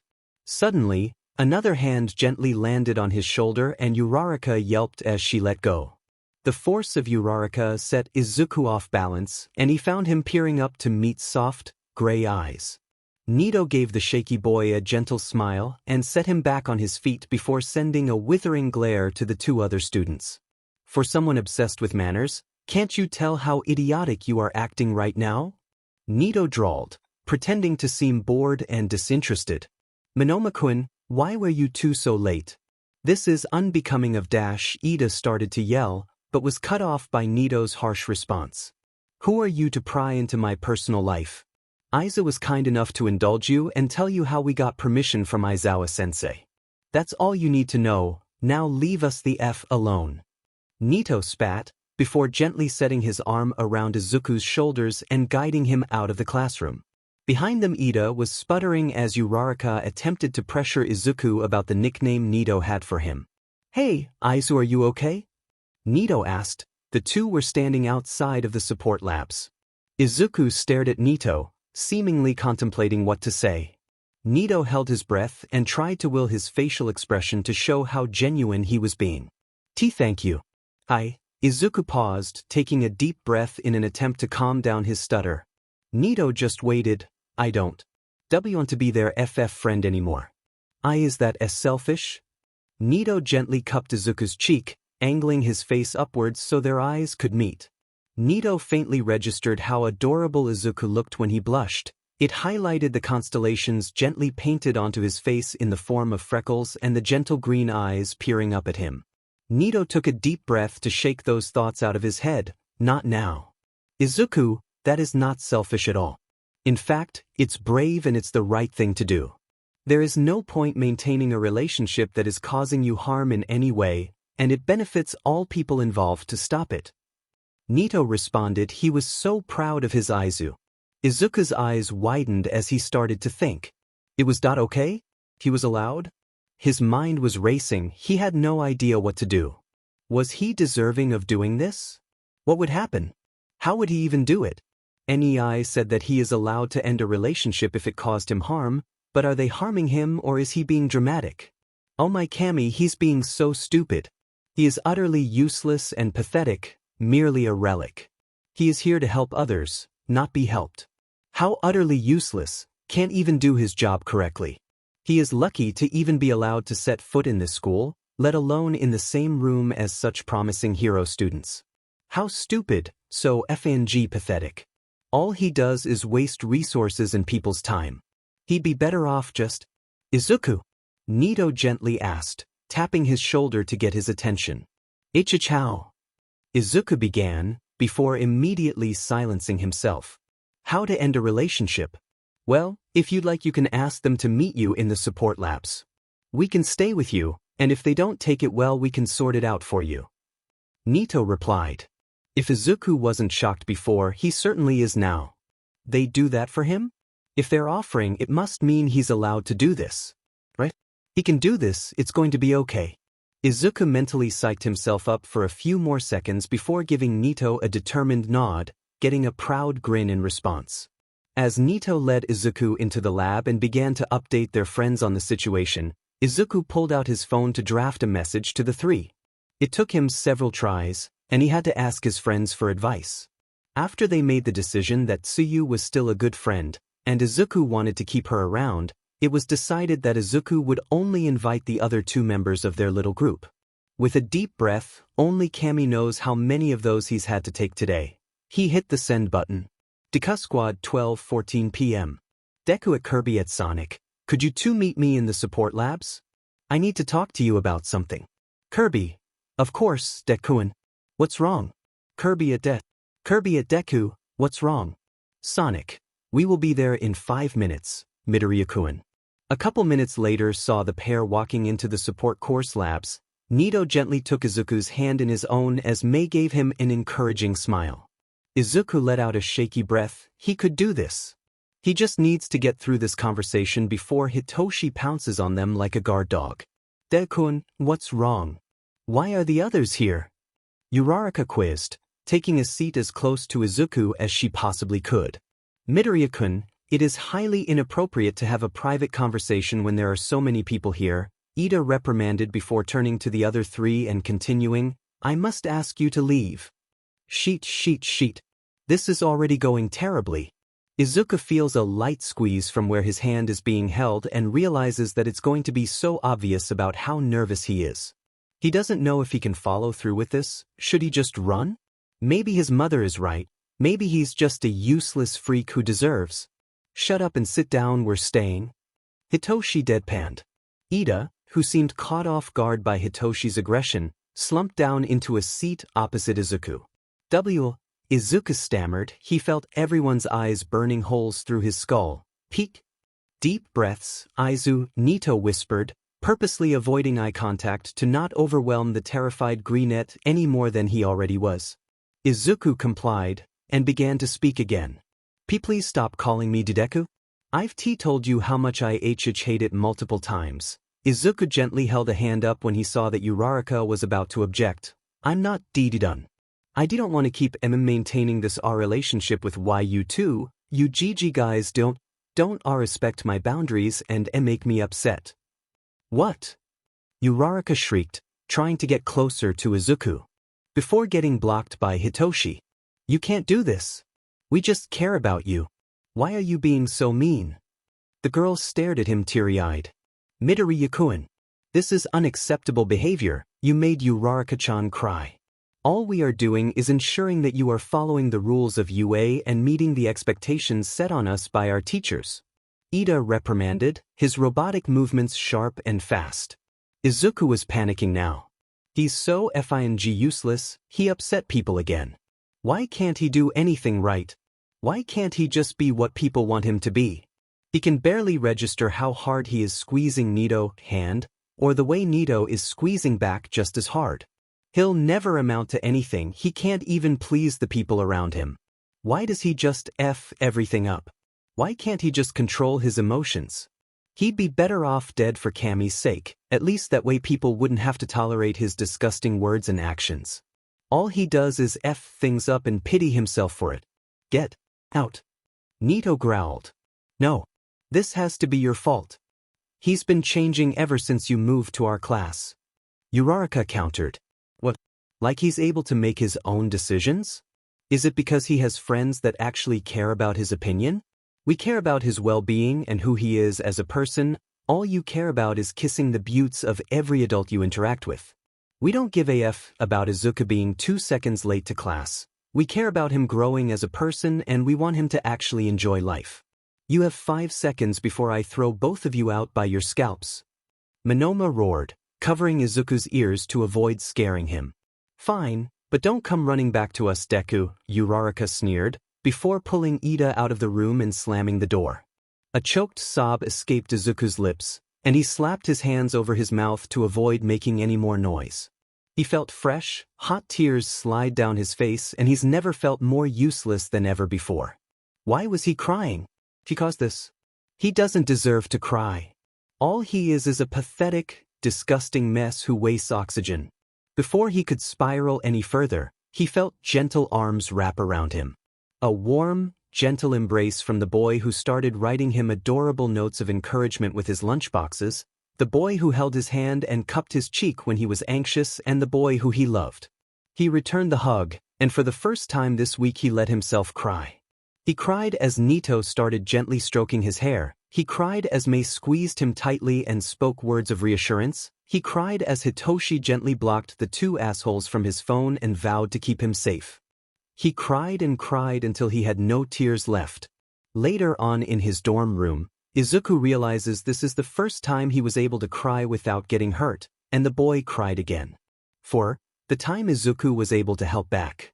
Gee guys.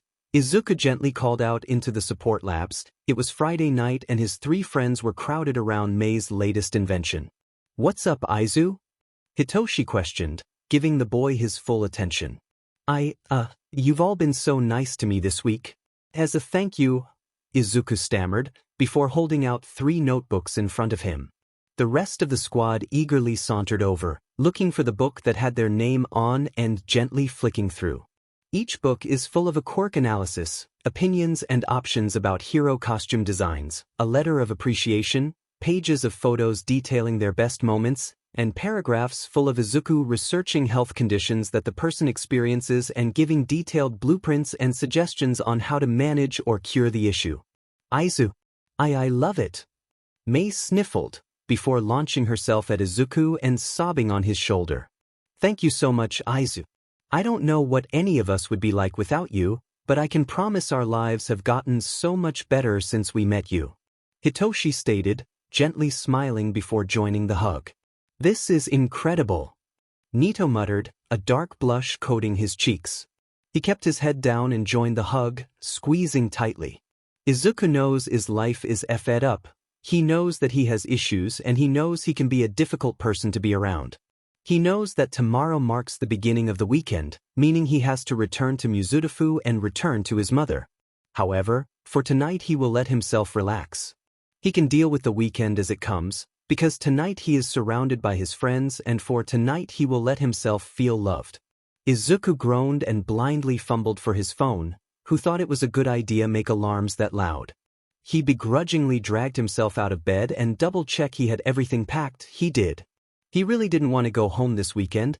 Things have been going so good this week and he knows that BSTRD of a woman is going to ruin everything. Look, Izuku knows that some people would kick up a fuss about how he talks about his mother, but in his defense they've never met the woman. Izuku grabbed his 2 duffel bags, said goodbye to his friends and started his walk to the train station.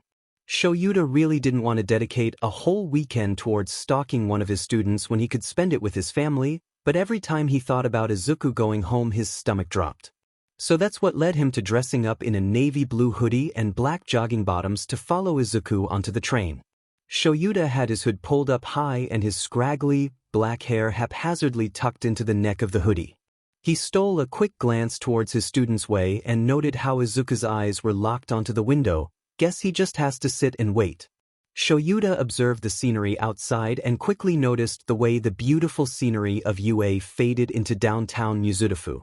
Clean-cut grass slowly faded into wildflowers and nettles determinately breaking through the pavements for sunlight. The way polished windows and beige walls faded into cracked, shot-through windows and walls stained with years of grime and filth. Oh Kami, was that a blood stain? Shoyuta knew that Izuku lived in Mizudafu, however he assumed that it was on the outskirts, where their community was less fortunate but safe and connected. The man was broken out of his thoughts when he saw Izuku getting off at his station, and rushed to continue pursuit. Izuku had been feeling uneasy since he left the UA grounds. He felt the way someone was occasionally glancing at him and the way someone was in his proximity. He knew it could just be his anxiety, so he decided that he would give it a day before he took action. Izuku sought out the nearest bathroom and changed into one of his 3 outfits he would let himself be seen in around here. Izuku's hair was tied up into a messy ponytail. He wore a white long-sleeved shirt underneath a black t-shirt paired with camouflage khakis that hung off him loosely. Izuku gently tucked his pocket knife into his belt and continued his way into town. He did have some errands to run after all. He first stopped by the local corner shop. Kami he would kill for a cigarette right now. As he walked into the shop, he locked eyes with Hiroto Fukinamura. The guy was in his mid-20s, had a lousy excuse for a beard and shoulder-length, brown hair. Hiroto carried many scars, shown off by the stained tank top and jorts he was wearing. He helped his mother run the store. They both started selling him his packs after Izuku helped tutor Hiroto's sister, allowing her to get into Tokyo University. I.e. my main man. What's good, Zu? Want your usual? Hiroto asked, twiddling a lit cigar in his fingers. Why yeah, how's your ma, Hiroto? Izuku responded, sliding up to the counter. The BSRDF off to drink with some sleazy businessman, thinks she'll be able to nick his pricey watch. I bet a tenner on her stunning failure. Hiroto barked out a laugh. Huh, I bet a score as she manages. The hag's see clever, I'll give her that. Has my mobby been in here? Only KK Kami knows when she'll decide to finally chuck herself into our rehab. Izuku light-heartedly joked, but his eyes shone with anger and resentment. You wish, bro, Vanji nutcase has been here 3 times today already. Blabbering about some one more ticket I swear, I call bullshit. Hiroto scowled, tossing a packet of cigarettes towards Izuku. Figured, see cheers dude. Take care of yourself, what? Izuku responded, easily catching the packet and paying in cash. Yeah. Don't turn out like those snobby brats at that school, you hear Zu? Don't you let them assholes pick on that speech on yours either, or they'll be dealing with me. Hiroto stated. And dream of it. Izuku chuckled, and with that he was on to his next errand. Shoyuta should have stayed home. He's been following this kid for 2 hours and Izuku has managed to smoke through half of a pack cigarettes. He swears this kid is going to give him gray hairs. Shoyuta stuck to running across the rooftops, observing as Izuku slipped in and out of multiple alleyways. The kid was handing out food from the UA cafeteria to what seemed like a street gang full of kids. Does Izuku use his free lunches to feed his neighborhood? Wait, what is Izuku eating then? At one point Shoyuta genuinely thought he was going to have a heart attack when he watched Izuku lunge for a literal gang leader and managed to lock them in an abandoned dumpster. Shoyuta continued to follow Izuku as he circled back to the most run-down part of town and forced a bungalow's door open. Does he really live here? Kami, the place doesn't even have windows. The door doesn't even close. Shoyuta suddenly felt extreme gratitude for that previous lack of windows, because it made his job so much easier when he could easily overhear any conversations happening. Ma, I'm home. How much money you waste today? Izuku sarcastically called out, kicking off his shoes and carelessly tossing them into a corner. F off, you useless piece of shit. One day I'm going to score the jackpot and I'll leave you in this dump. Inko shrieked back, before desperately scratching the numbers off of another lottery ticket. Izuku sighed as he saw the piles of crumpled lottery tickets. They were strewn across the floor and covered the entirety of the table Inko Midoriya was crouched over. I've only been gone for a week. How much money did you even spend? Izuku shouted, posture screaming defiance. I said shut the F up. You're being dramatic again. Who are you to tell me what I spend my time on? At least I don't slice open my skin every time things get a little hard. Inko sneered, her greasy hair sticking to the back of her neck as she half-heartedly tossed a stained coffee mug at Izuku. WWW. WFUT2 at least I try. Izuku countered. Well, your trying isn't enough. I live in a FING shithole with a useless son who can't even fit in. We all have our strategies we use to try and not blow our FING brains out. Leave me the hell alone. FING hypocrite. Inko shouted, tossing another failed lottery ticket aside as she stood up to face her son. Greasy, matted hair clung to her scalp while her eyes were a lifeless shade of green. She wore a pair of stained and tattered jogging bottoms and a loose black tank top. Some effing mother you, Izuku mumbled, before a sharp pain stung his left cheek. Can this beach stop any hitting him for one weekend? He's going to run out of makeup at this rate. Izuku leveled his mother with a glare. She's going to beat him anyways. He might as well try and keep a shred of his dignity tact. Inko dug her nails into Izuku's forearm and roughly dragged him towards the piles of tickets. You see this? Inko sneered, grabbing a fistful of Izuku's hair and shoving it towards the pile. This could have been your dinners for this weekend, but you're too disgusting and pathetic that you can't even bring any money into this household. Why, decent mothers usually feed their kids regardless? Izuku snarked, earning another slap straight to the back of his head. Decent kids usually deserve to be fed and raised. Inko shot back, shoving Izuku away from her and beginning to walk off. Oh, by the way, there's no food in the cupboards. I'm on a diet and you don't deserve it. Touch my FNG stove and you'll be living on the streets by nightfall. Inko hissed, before slamming her bedroom door shut and locking it behind her. Izuku finally let his hands begin to shake. He finally let the silent tears he hid behind his attitude fall. He took a black rubbish bag and decided to spend the next hour cleaning up, if only to distract himself. Izuku doesn't know why he keeps coming back. He could easily just stay at the dorms every weekend. While that was a bit of a FING lie, his mother would go insane. All Izuku has ever wanted was a mother who loved him, a mother who cooked meals from scratch because she loved her son and wanted him to be healthy. He just wanted a mother who would tuck him into bed every night with a kiss and well wishes. His mother couldn't care less if he lived or died, only what her FING Instagram followers thought about her. Everyone says that a mother's love is supposed to be unconditional, but Inko's love was simply unobtainable. Trigger warning: self-harming, self-inflicted vomiting. Please don't trigger yourself. He couldn't do this anymore. He is nothing but a useless, pathetic freak. His mother is right. What's he gonna do? Slice his skin open again? How FANG useless? Who'd want to be saved by a hero who treats themselves like it's FANG pumpkin carving? Who'd want to be around someone with hideous marks tearing across their skin? He's already got scars. Who's gonna give a F if he makes a few more? Nobody even cares about him enough to look. People probably think he deserves it. He's never going to succeed in life. He isn't going to amount to anything. He can't even get his own mother to love him. Who else would love someone like him? Before he knew it, his mind clicked back to place and he was sitting on his bathroom floor, blade in hand. Maybe, just this once? One last time, then he'll stop. One last time, then he'll get some mental help or whatever he's supposed to do. Nobody would even notice, right? Of course they wouldn't.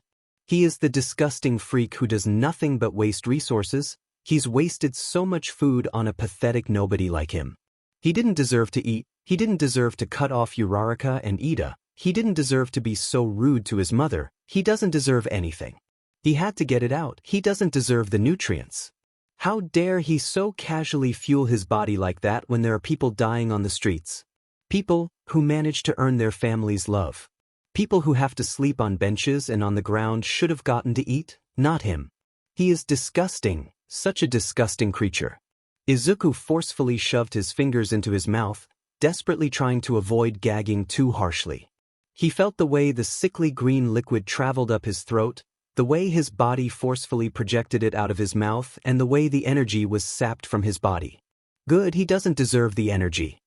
He gently wiped the saliva off of his fingers and repeated, and repeated, and repeated, and repeated, and repeated, and repeated. Izuku collapsed onto the floor, gasping for breath. He could barely move, barely think, but he did it. He purged his disgusting, sickly body of the stolen nutrients he wasted. Someone like him never should have taken so much food. He was so effing useless. Why won't these thoughts stop? He fixed the issue. The nutrients are gone. He's so effing pathetic, he's just going to steal more resources and steal more people's time. He's just a dramatic little sheet, worrying everyone for no reason. Why won't his head shut up? Please, he's done everything right. Izuku pulled himself across the bathroom floor and tightly clutched the blade, shoving it against his wrist before he could overthink. He's calm.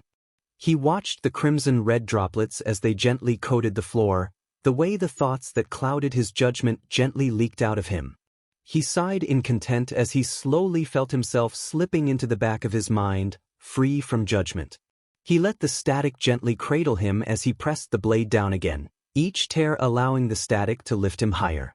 He was nothing but a clump of atoms drifting across the cosmos. His mouth turned into a lopsided grin as he lifted his hand to admire his craftsmanship. He knew he shouldn't enjoy this, knew he should be panicking and ashamed. However, the static was so welcoming and it hugged him so tightly. Is this what a mother's love is supposed to feel like? It's so gentle, so calming. He could stay like this forever. He gently bandaged his wounds. He didn't remember making this many. Once the bandages were securely tightened, he was forced to change his top due to the previous one being slick with blood. He calmly mopped up the blood pooling in the middle of the cramped bathroom with the old top. He threw on a long-sleeved gray top and unlocked the door. On his way out of his apartment, he threw the blood-stained shirt into the rubbish bag which was previously forgotten. He securely tied the bag and dragged it along behind him as he exited the bungalow. The scene is over. Please take care of yourself, I love you. Izuku slung the bag of rubbish onto Dagoba Beach, being careful not to jostle his bandages. What a waste, he spent 10 whole months cleaning up this shithole just for it to get ruined again. He sighed before starting the trek to his workspace. He was lucky he left his work apron there.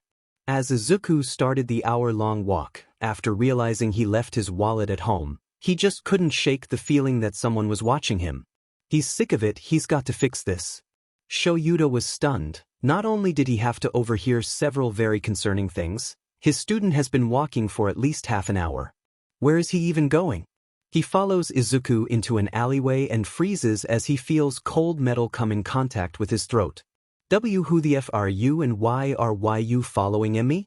Make any sudden move and I'll slit your throat. Izuku whispered into Shuda's ear. Problem, child? Shoyuda questioned, and he heard a yelp as he was suddenly freed. Oh my Kami! Sensei, Aizawa-sensei, I'm Sazuryo-mikama, what the fuck did a hustoi dash? Izuku stuttered, frantically waving his hands. Midoriya. Slow down, Aizawa deadpanned, at least your situational awareness doesn't need any work. Kid, I just want to help you. You can talk to me about anything and I will listen, I won't judge. Izuku stared at his homeroom teacher. Cared? About someone like him? Izuku was so confused. Was someone forcing him to do all of this? Izuku finally let himself identify the emotion that has been infecting Shura's gaze for the last week. It was concern. Why was he concerned? Izuku was fine. He could take care of himself, he was doing well at it. It's not like anyone wants to look after someone like him, and he was good at watching himself. Who even was this man to try and pry into his personal life like that? How dare he? No, how dare Izuku for questioning someone? He is nothing but a pathetic little boy who worries everyone with his dramatics. You know what? Fine. He'll tell his teacher, only so he can confirm how utterly stupid he is being. All he has to do is tell Aizawa-sensei, and then the teacher will realize that he deserves all of the pain. His teacher will finally get that stupid. He'll look out of his eyes and leave him alone. Wbu. Izuku began, but was cut off by the sharp ringing from Shura's pocket. Sheet. I'm so sorry, kid, it's Nedzu. Give me 2 seconds. Shoyuta urged, seamlessly wielding his phone and answering. The two seemed to be arguing about something. Shoyuta was stressing the importance of the conversation he was about to have, but it seems like Nedzu is leaving no room for arguments. Shoyuta ran a hand through his hair and ended the call, turning to face Izuku again. I'm sorry. Nedzu has asked me to accompany All Might on the mission he was sent to handle. They need immediate backup. I won't be able to return to classes until Wednesday, but if you're comfortable we can continue this conversation then. Aizawa explained, preparing his capture weapon to leave. Izuku nodded, and lit another cigarette as he watched his teacher run out of the alleyway. He's so stupid, even the universe was ensuring that Izuku knew how much he deserved to live like his. He was about to worry his favorite teacher, the only one who cared about a quirkless freak like him. He took a long drag of his cigarette as he thought.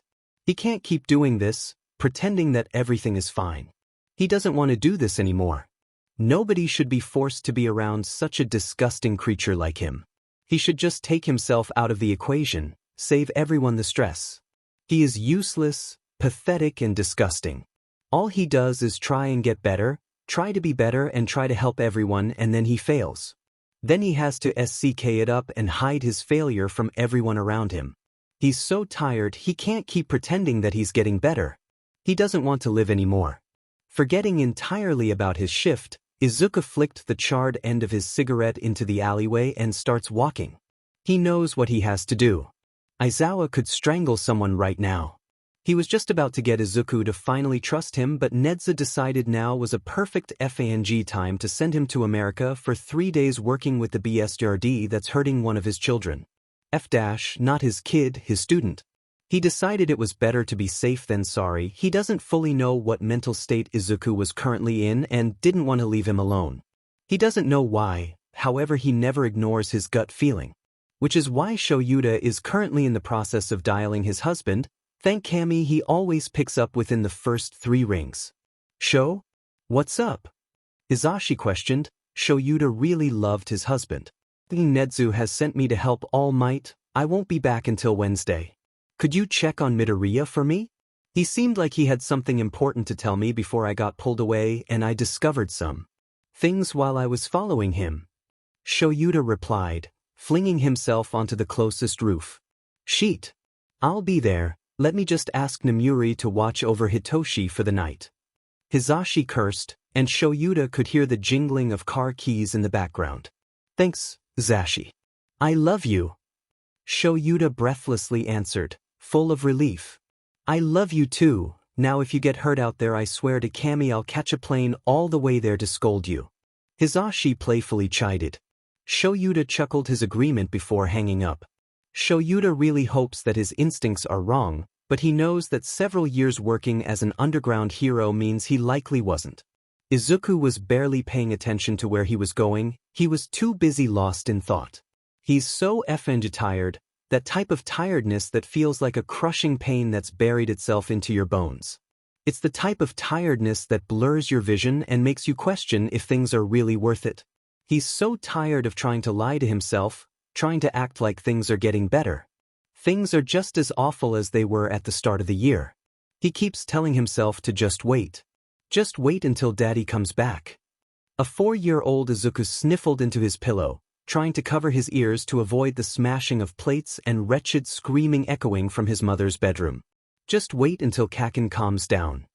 A 5-year-old Izuku whispered under his breath, ignoring the way his arms ached after receiving explosion after explosion. Just wait until Mum gets better. An 8-year-old Izuku told himself, watching her put back loaves of bread in favor of lottery tickets and sitting at the door after his mum doesn't come home for another night. Just wait until middle school. A 10-year-old Izuku sobbed as he looked down at his scarred wrists for the first time. Just wait until high school. A 12-year-old Izuku mumbled as he took hit after hit from everyone that was supposed to protect him. Just wait until he gives you the quirk, until you mean something. A 14-year-old Izuku thought as he vomited in the bathroom stalls for the 3rd time that day. Just wait until the dorm systems get put in place. A 15-year-old Izuku begged as his mother sunk her nails into his upper arm again. Just wait until you can afford to move out. Izuku repeats to himself every night before bed. He didn't want to wait anymore. What's the point? Why does he try so hard every day just for nobody to care? All he does is try and uplift the people around him, but nobody can do the same for it. He is nothing but a pathetic little boy that wastes resources that could be used for someone else, a disgusting freak that hurts the eyes of anyone who is forced to look at him. A useless nobody who screws everything up over and over and over again. He doesn't have the energy to get out of bed anymore. He doesn't have the energy to push past the nausea that spikes every time he tries to eat. He is sick and tired of staring at his ceiling every night because he either can't fall asleep or knows that if he does he'll just get woken up by a nightmare anyways. He can't even function like a normal human being. He's always in so much pain. His joints ache, his hands won't stop shaking, his knees can barely support him anyways, his neck and back feel like they're repeatedly getting stabbed, and his mind is always in so much pain. What's the point of living if it's going to be like this?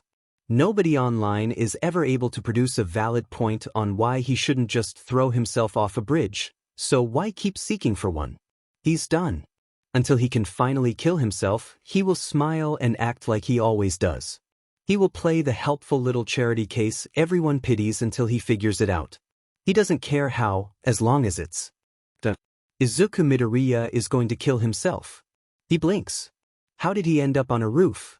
Izuku sighs and situates himself so his legs are dangling off the edge. He did ask for this after all. Izuku is so tired, just so tired. He's done looking for signs to stay around longer. He's done trying to lie to himself that things will get better, and he's done with this life he was forced to live. Just as Izuku was about to finally push himself off the ledge, he hears a breathless voice behind him. Izuku! Hisashi gently asks, trying to hide how breathless the man seems. What is he doing here? I guess Izuku can act for a little bit longer, one final time. Hello, Yamada-sensei. What are why you doing here? Izuku cheerily asks, forcing the light back into his eyes. Hisashi slowly steps toward Izuku, making his movements defined and obvious. When he knows it isn't scaring Izuku, he gently sits down next to him before responding. I was just taking over Show's patrol. What are you doing up here, kid?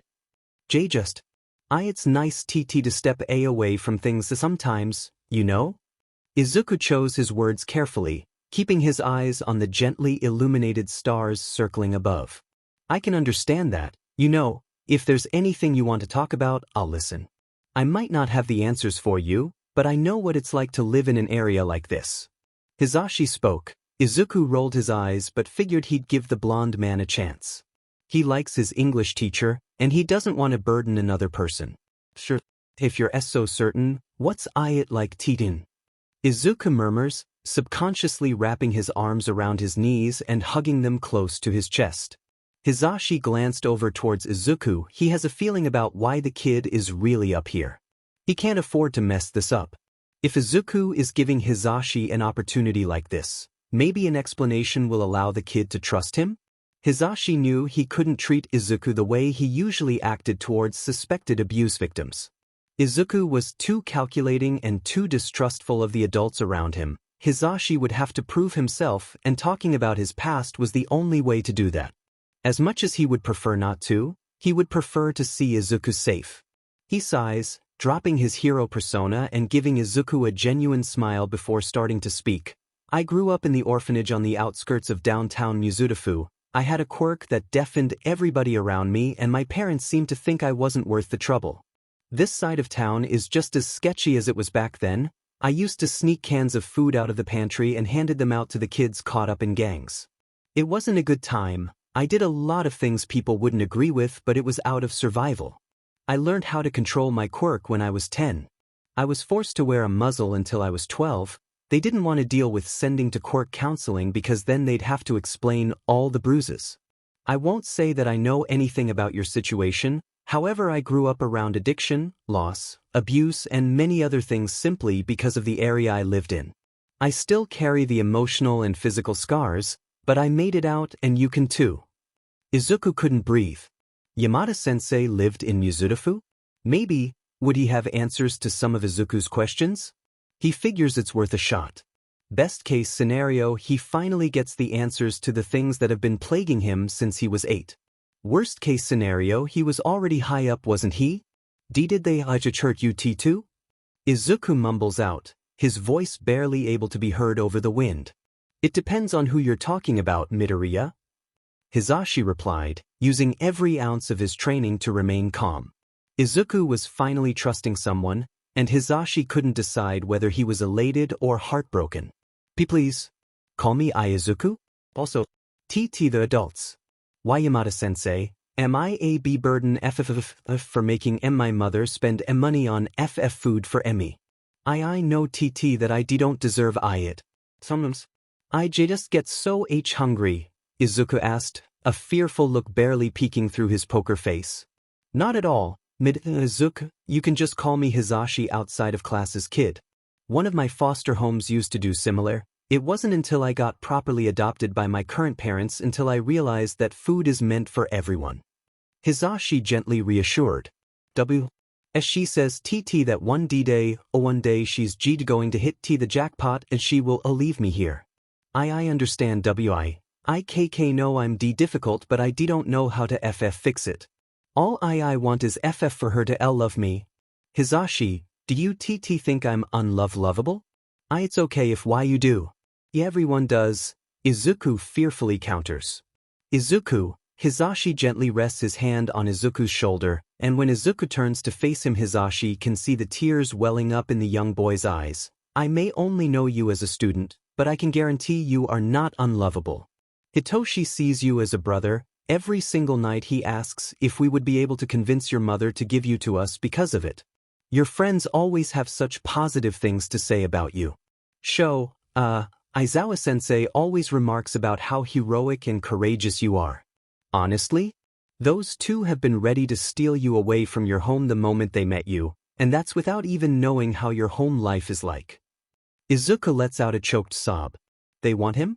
For what? He does nothing but ruin the lives of everybody around him?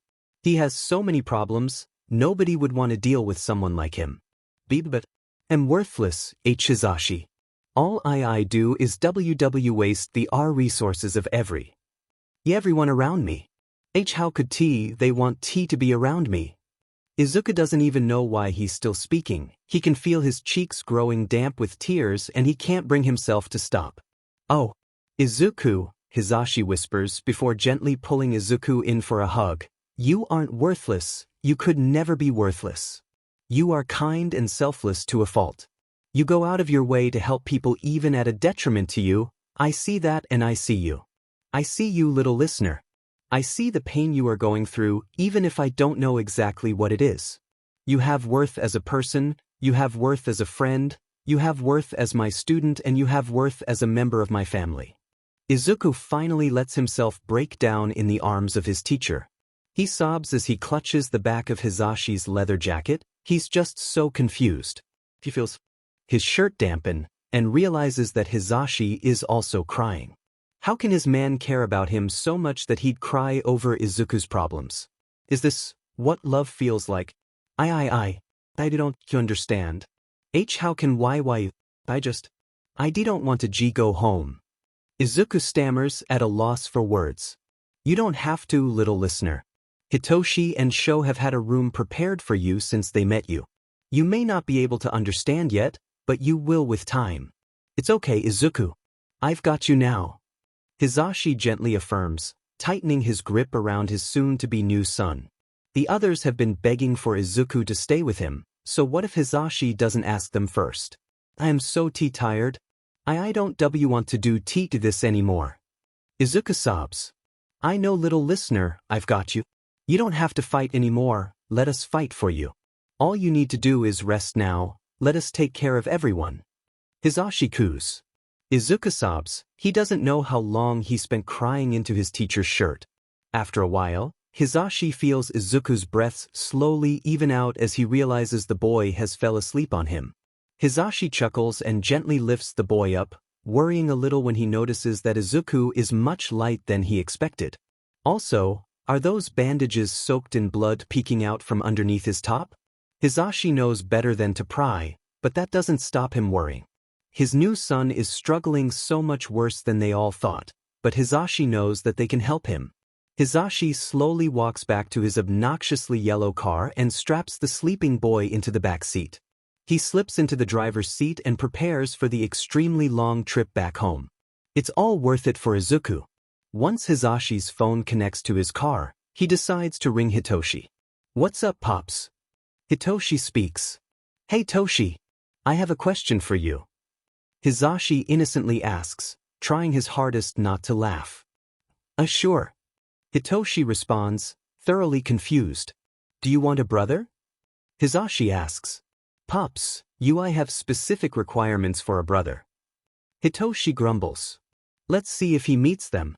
He has green hair, greener eyes, he's adorably short and kind dash. Hisashi starts, only to be interrupted by Hitoshi screaming, Yes. Yes, I want a brother. When is Aizu getting here? Hisashi gently hushes his son, having to muffle his giggles to avoid waking up the sleeping Izuku. Give us 2 hours, could you set the guest room up for us please? Of course, I don't know how you did it but thank you. Hitoshi answers before hanging up the phone in his excitement. Hisashi just smiles at his antics. He knows how much Hitoshi has wanted Izuku as his brother. Hell, he's had to stop several of his plans to steal Izuku away from his mother, and that was before they started suspecting about Izuku's abuse. Hitoshi was ecstatic. Izuku was finally going to be his brother. He's been waiting for the day since he first became friends with Izuku. He got Mei's help to assist him in entering Izuku's dorm. They picked the lock. So what? So they could transport some of Izuku's clothes, stuffed animals and notebooks to his new room. Hitoshi thought this would make him feel more at ease. He knows how it feels to move into somewhere new. It isn't fun. He makes sure to leave the room slightly messy so his brother won't feel bad about making it his own. Just as he finishes, he hears the door creak open and rushes to the living room. Hitoshi locks eyes with Izuku.